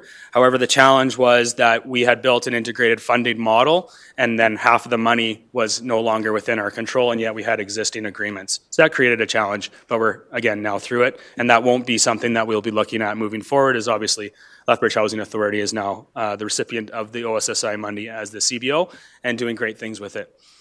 The third item is the community governance of funding.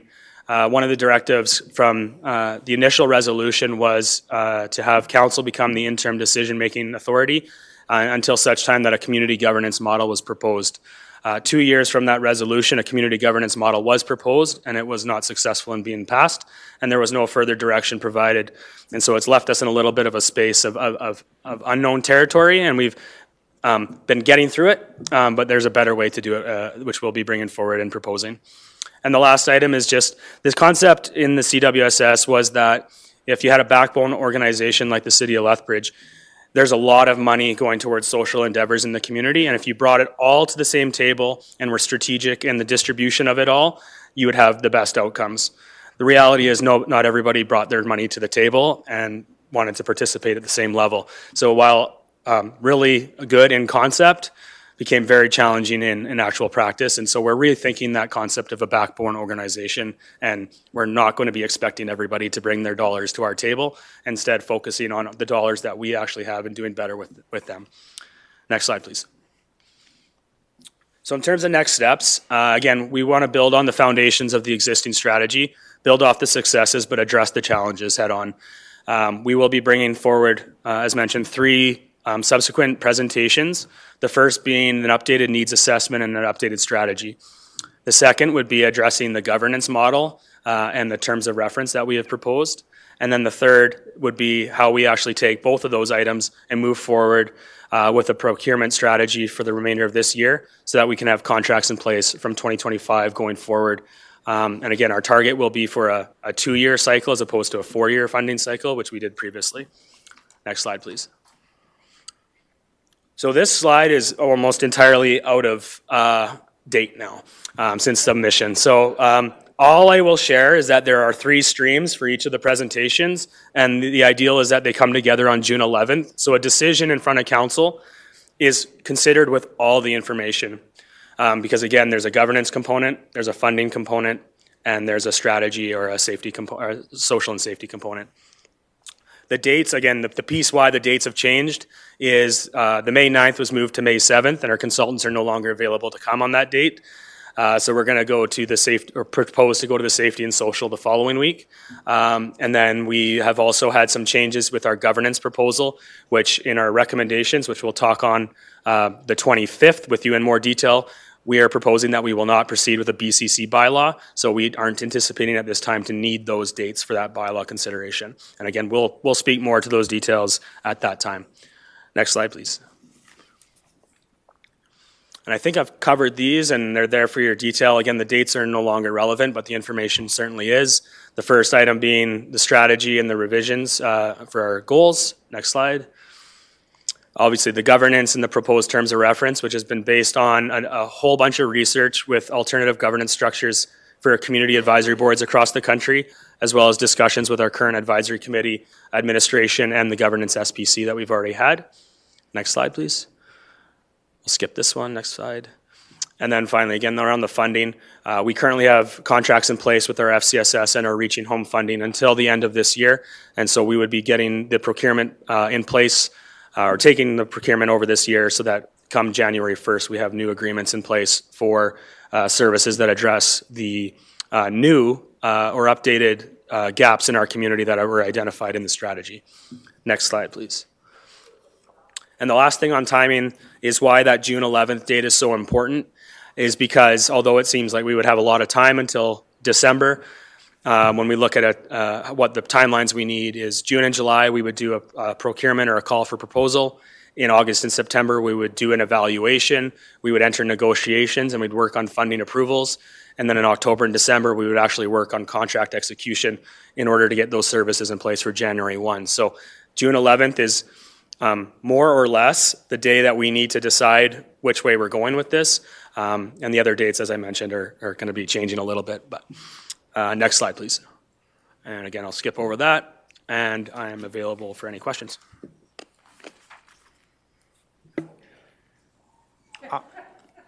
I see no questions in the queue. So thank you very much for your presentation. Thank you.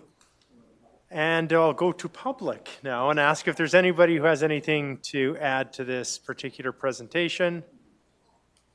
Seeing none, I'll go to the resolution. I have a resolution from Councillor Dodick, Advancing Community Wellbeing and Safety 2024 and Beyond. Be resolved, the Economic Standing Policy Committee received the report and presentation as information. Councillor Dodick. I'd like to thank Mr. Malcolm for the presentation and the brevity of it. And unless there are no questions, I would call the question. Question's been called. All in favor? And that's unanimous. Thank you.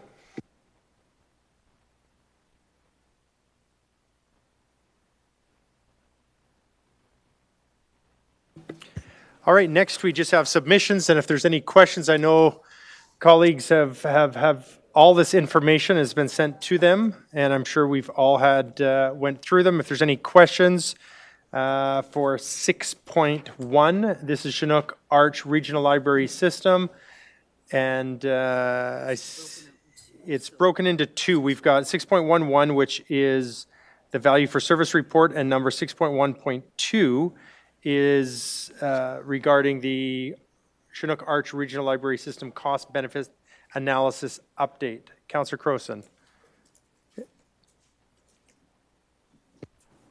Thank you, Mayor Higgin. After they've been sitting here for 3 hours, it would be almost mean not to ask a single question.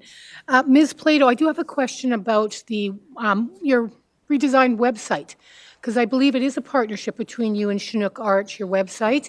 Can you talk to us a little bit about that and how that worked? Because I said I believe, is it more effective to work together on the website? Anything you can tell us about that as one of the projects that you've worked together on? Yeah, so we recently moved to the Chinook Arch hosted platform, which we had not previously done. And there were some issues related to that over the years in terms of speed and reliability, IT things that I'm not fully versed on. But Chinook Arch moved to a new platform in 2023, and so our IT team took that opportunity to look at the platform and look at the issues that we had experienced, or not experienced, but had kept us from partnering in the past, and determined that those issues had been resolved by Chinook Arch. And so we did move on to the Chinook Arch platform in February, I believe, just a month or two ago. And what that does is it provides consistency across the region. All the libraries' websites are laid out the same, that sort of thing. But also it's a great partnership because Chinook Arch manages that for us and covers some of the costs of that for us. And so it's just one of the ways that we try and always look for ways that we can work together better and make use of the service that's provided. And that was going to be my follow-up question. Is it indicative of a strengthening of the partnership between the two groups and of the value of having both of you together?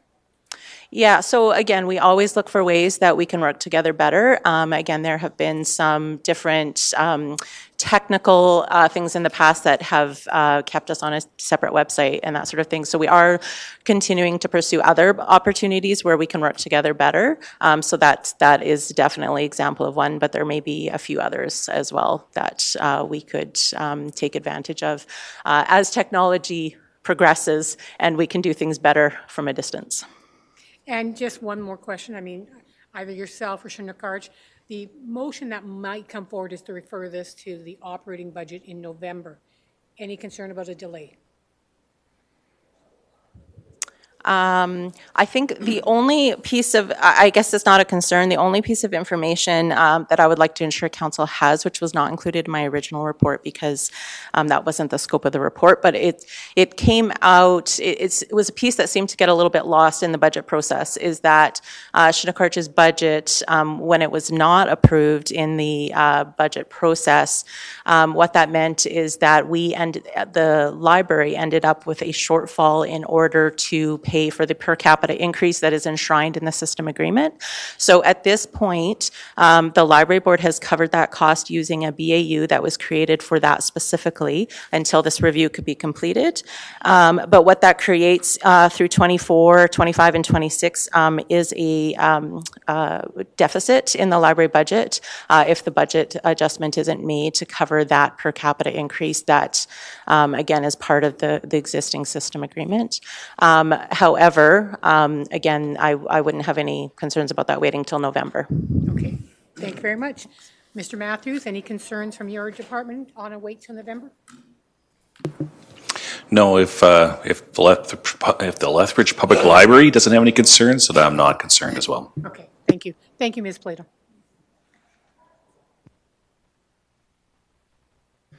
Mr. Matthews, just a question, Mr. Matthews, a question that I have. We just heard with the Chinook Arch and that there was a shortfall because of the non-approval. Am I missing something? I thought that was approved for that first year and would be coming back. Is that correct? So the actual, going back to this actual initiative back in November of 2022, when council didn't approve it to put this in place, it was all zeroed for the point of view of the total increase that was in that initiative. So So the increase was not, but there was. So there's two pieces there. There's the levy component on it, and there's also then the population piece. So when council didn't approve it, it flatlined the budget in essence. Correct. So then that caused the problem that Ms. Plato was referring to. Thank you. And that difference was? Well, currently I think it was around 5,000 last year, and then this year is closer to 33,000. I'm just looking to make sure I got my numbers right here. All right. Of that amount. Thank you. All right, I have a resolution here from Acting Mayor Campbell, Chinook Arch Regional Library System 6.1. Be it resolved that Economic and Finance Standing Policy Committee refer items 6.1.1, Value for Service Report, Chinook Arch Regional Library System, and 6.1.2, Chinook Arch Regional Library System Cost Benefit Analysis Update to the Economic and Finance Standing Policy Committee November 2024 Operating Budget Review Meeting. And to open debate, and I do see that there are, yours are questions or part of debate, Carlson? It's now a question, all right. I will entertain questions there, and Deputy Mayor, we'll just wait until, Acting Mayor, till Deputy Mayor speaks here. Go ahead, Councillor Carlson. Thank you. I just, because it just twigged that we're dealing with 611 and 612. Question, it does seem to me that, sorry, I don't have the numbers in front of me. It seemed to me that the cost benefit analysis showed that we saw a net benefit of $124,000 a year from entering into this agreement. That is at the flat line, or does that take into account the $5,000 last year, the $33,000 this year, or will that be eaten into? Mr. Woods will come up and answer that question for you. Because I was going to ask you this question on your report, but I see we're dealing with it. You're on. Mayor Higgin to Councillor Carlson. All of those figures were based on the 2022 actuals, and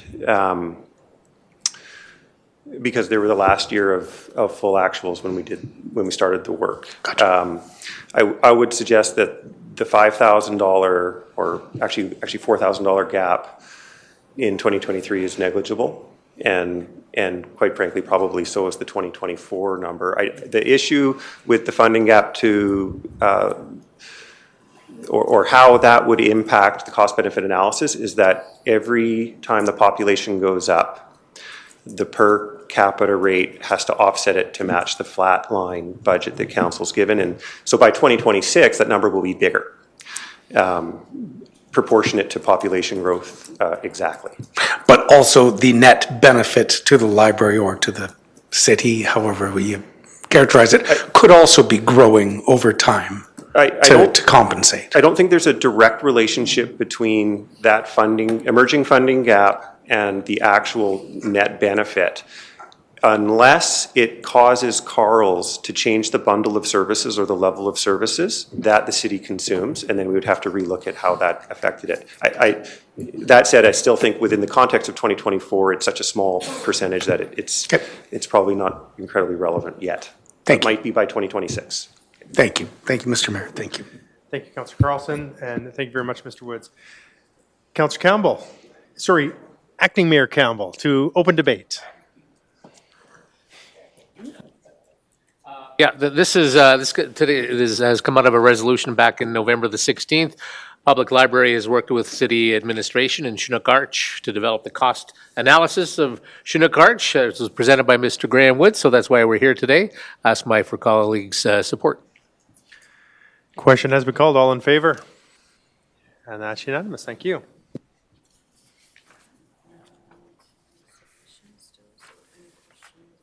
Still on to submissions, we do have 6.2, Mr. Galucci, a submission regarding Lethbridge District Exhibition, monthly financial reporting. Are there any questions on that? Seeing none, I'll read the resolution. This is on Lethbridge District Exhibition monthly financial reporting. Okay, Councillor Croson. Yes, Okay. I was hoping Mr. Galucci would be here. Okay. You know what, if we can, if you're good at parking, let's hop to 6.3. We got Mr. Woods is still here. Did Mr. Woods run out? He vanished outside. All right, all right. I can handle it, though. All right, okay, so 6.3, again, in your package and as well as public regarding corporate and strategic initiatives.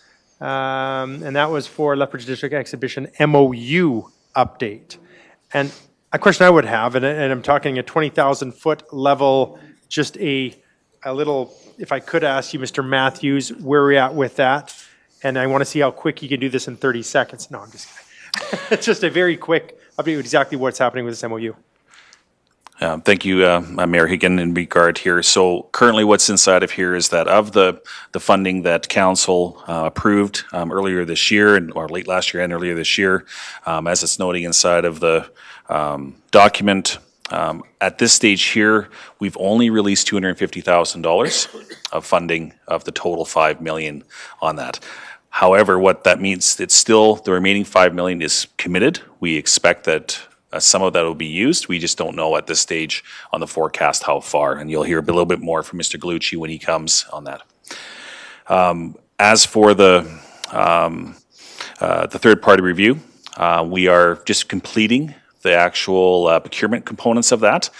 So that will be able to report out next month as well, and the status and so forth, and moving along on that. So that should be fairly quickly happening.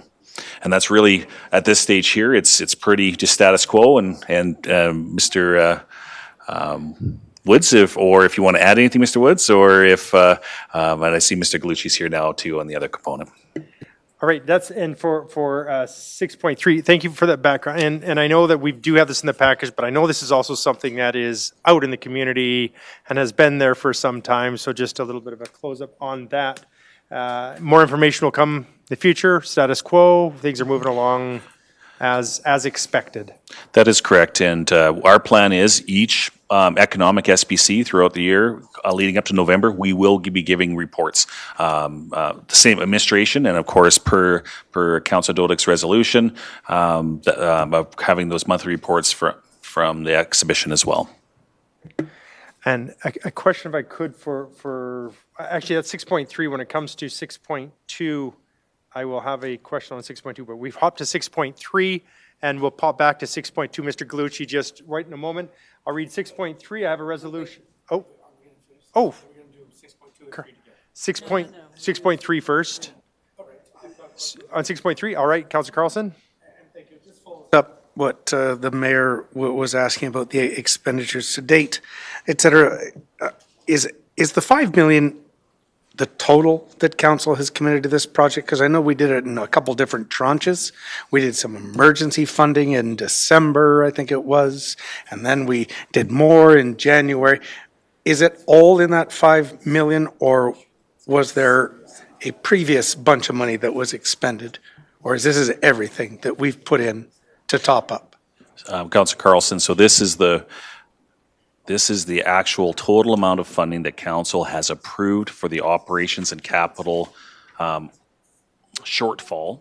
I'm not talking about the original project dollars of 25 million. So I'm talking about the but in December, emergency operational funding. That's correct. So what you're seeing in the table there is the 1.2 million was the amount that was approved in December. Of that amount, only 250,000, and that was actually noted in there that piece would be released. And then the operating grant is of the two amounts inside of that on January 23rd, where major community event hosting grant was used, the $970,000, and the $830,000. That's what's committed there, and of course the capital grant of $2 million. So that's the total. $5 million is the total amount for the 2024 year, 23 to 24 LDE year of funding commitment. Okay, and can I, and that has been used, if I can ask, for what? Because we've seconded a lot of staff over there. Is that included in that 250,000, No, or so is that just a little bit different? So later on down in the report here, you'll see. So two things here. So the $5 million is actually going straight to the exhibition. Yep. On it. So the comments and so forth, and components is outside of that. On it, and the 800, and there's also there's 850,000 of one-time funding we had for staffing, for backfill, and so forth. That's there. It's expected to be all committed throughout. Not all of it, obviously, not all of it's been spent. And at this stage here, it's more of a commitment because we've used pieces, but not all of it, and some of it will be in different times. okay? And thank you. And at some point, will we see a consolidation? Because I'm not saying it's disingenuous, but it isn't saying all of what we've funded. Yeah. This hasn't been touched, but we spent another $1 million over here in staffing. If you want a bit more of a consolidated report, if that would be useful on it, instead of in the paragraphs and so forth, we can do that. Okay, thank you. That makes it easier for council or members of SPC. All right. Thank you, Councillor Carlson. Deputy Mayor Carlson, I will have your resolution here. Be it resolved that the Economic Standing Policy Committee receive as information the Lethbridge District Exhibition Memorandum of Understanding, the MOU update report. Thank you. Thank you for the information. Thank you for the answers to the questions. If there's nothing further, I call for the vote. Question's been called. All in favor? And that's unanimous. Thank you. And back to 6.2. A question I have, open it up for questions. Mr. Matthews, we had chatted about here this last week, and there was some findings out at exhibition regarding some work that needed to be done, emergent work. Am I able to talk about that now? Is that all right, or is that? I don't think that's closed. I think that's okay to be open. I'm looking at Mr. Galucci on that there. Is that okay, Mr. Galucci? Yeah. So That's all right? Okay. So is it regarding some electrical panels or something, if you can speak to that, as I know that there's always some surprises that come up, and if you could speak to those. Thank you, Your Worship.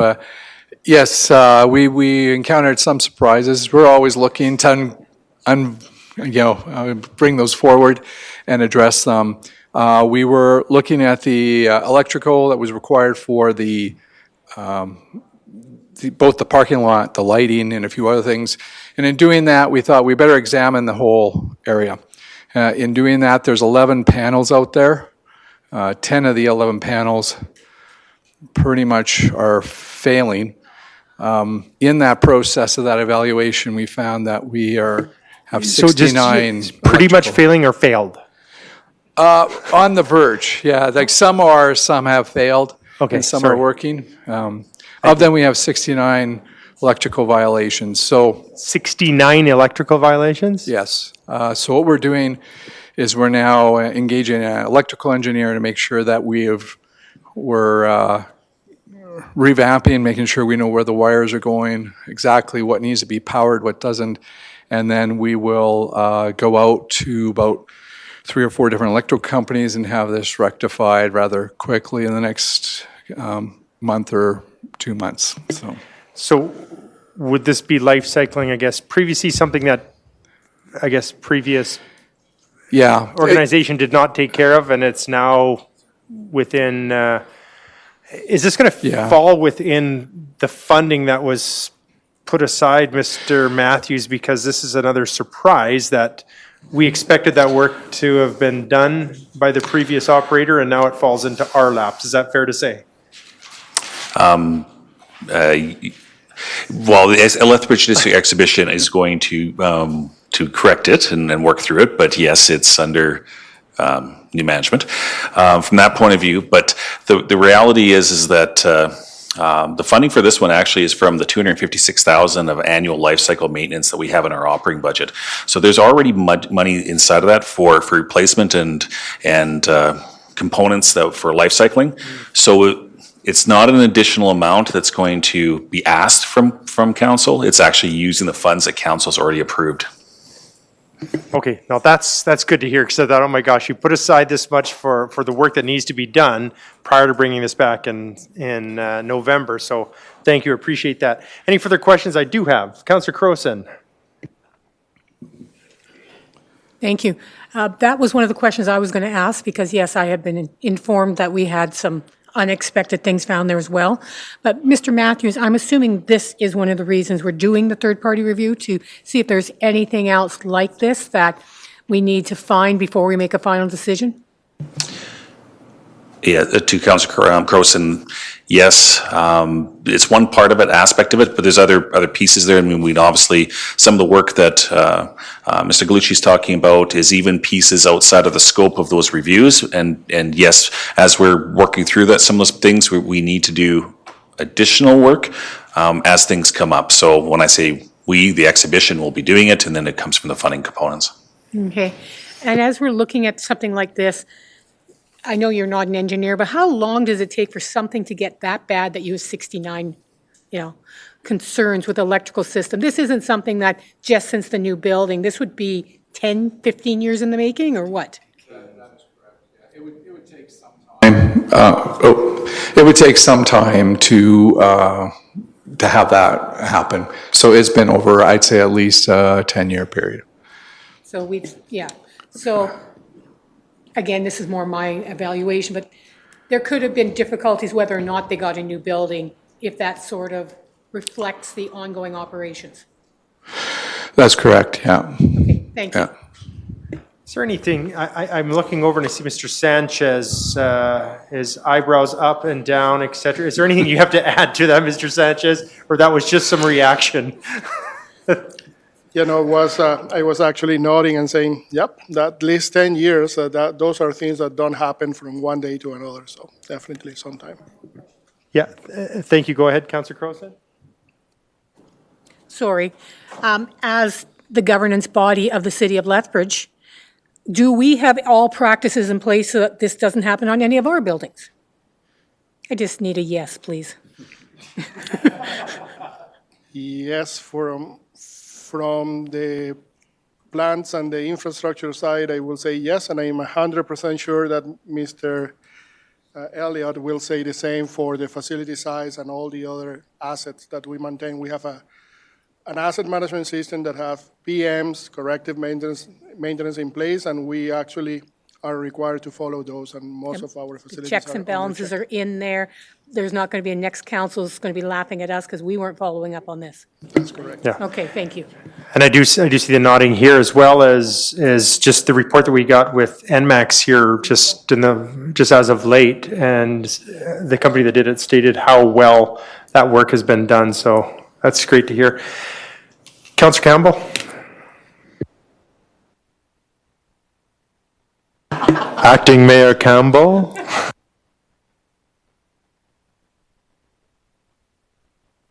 We've certainly gone through a difficult patch. You and your staff have all gone through some, well-documented problems. I just want to ask, in the wake of, the Ag Expo Home and Garden Show and your sports show, reputationally right now, as far as within the city, but also within your buyers in the market, where do you feel that you're standing at this point as we move forward?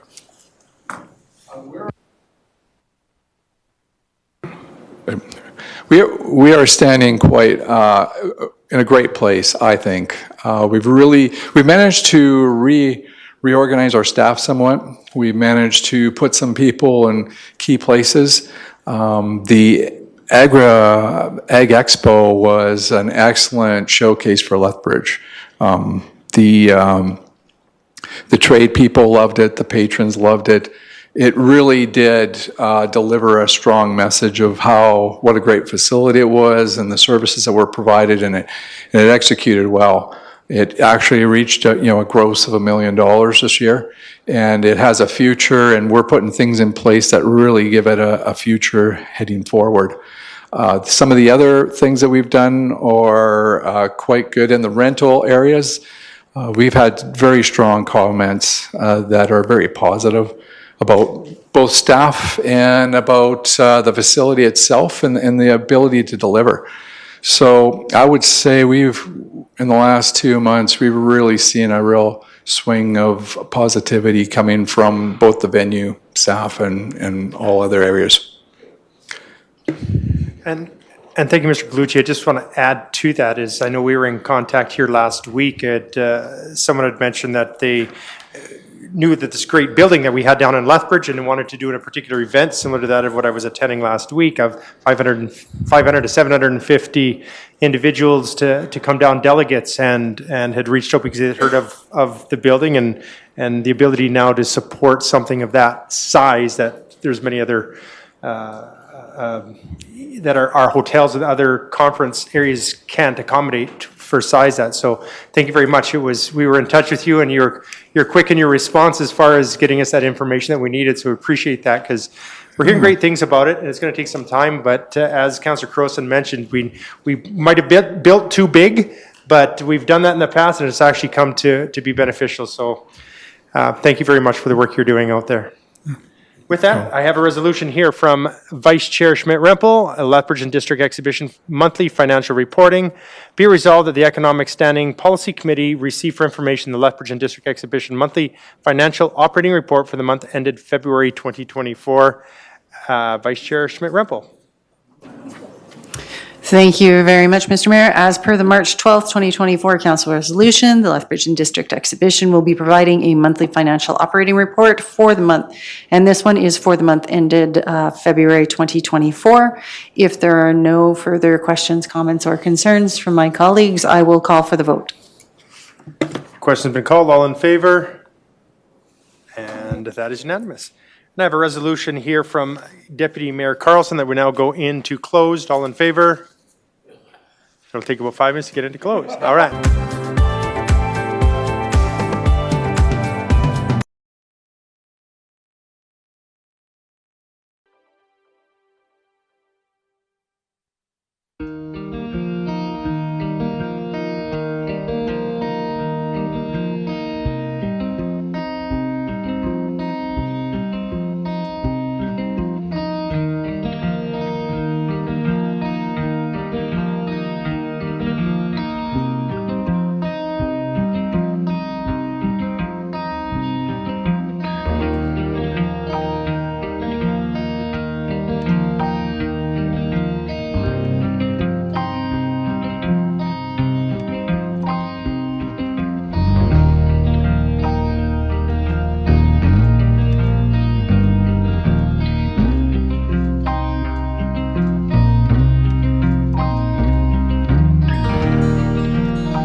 All right, I have a resolution from Councillor Croson, lease agreement McNally Contractors 2011 Limited. Be it resolved that the Economic Standing Policy Committee recommend that City Council approves the lease between the City of Lethbridge and McNally Contractors 2011 Limited and authorize the mayor and city clerk to sign the lease agreement. And further be resolved that closed session discussions regarding to the lease agreement remain confidential pursuant to Section 23 Local Public Body Confidences and 24 advice from officials of the Freedom of Information Protection and Privacy Act. Councillor Croson. Administration went through the lease. It was discussed by council, and I hope my colleagues will support it. Question's been called. All in favor? It's unanimous, and that so passes. And next, I have a resolution from Councillor Palladino, lease agreement for DMJR Family Holdings Limited. Be it resolved that the Economic Standing Policy Committee recommend the City Council approves the lease between the City of Lethbridge and DMJR Family Holdings Limited and authorize the mayor and city clerk to sign the lease agreement. And further be resolved that closed session discussions regarding to the lease agreement remain confidential pursuant to Section 23 Local Public Body Confidences and 24 advice from officials of the Freedom of Information Protection of Privacy Act. Councillor Palladino. Question. Question's been called. All in favor? And that's unanimous. And with that, we are adjourned. Thank you.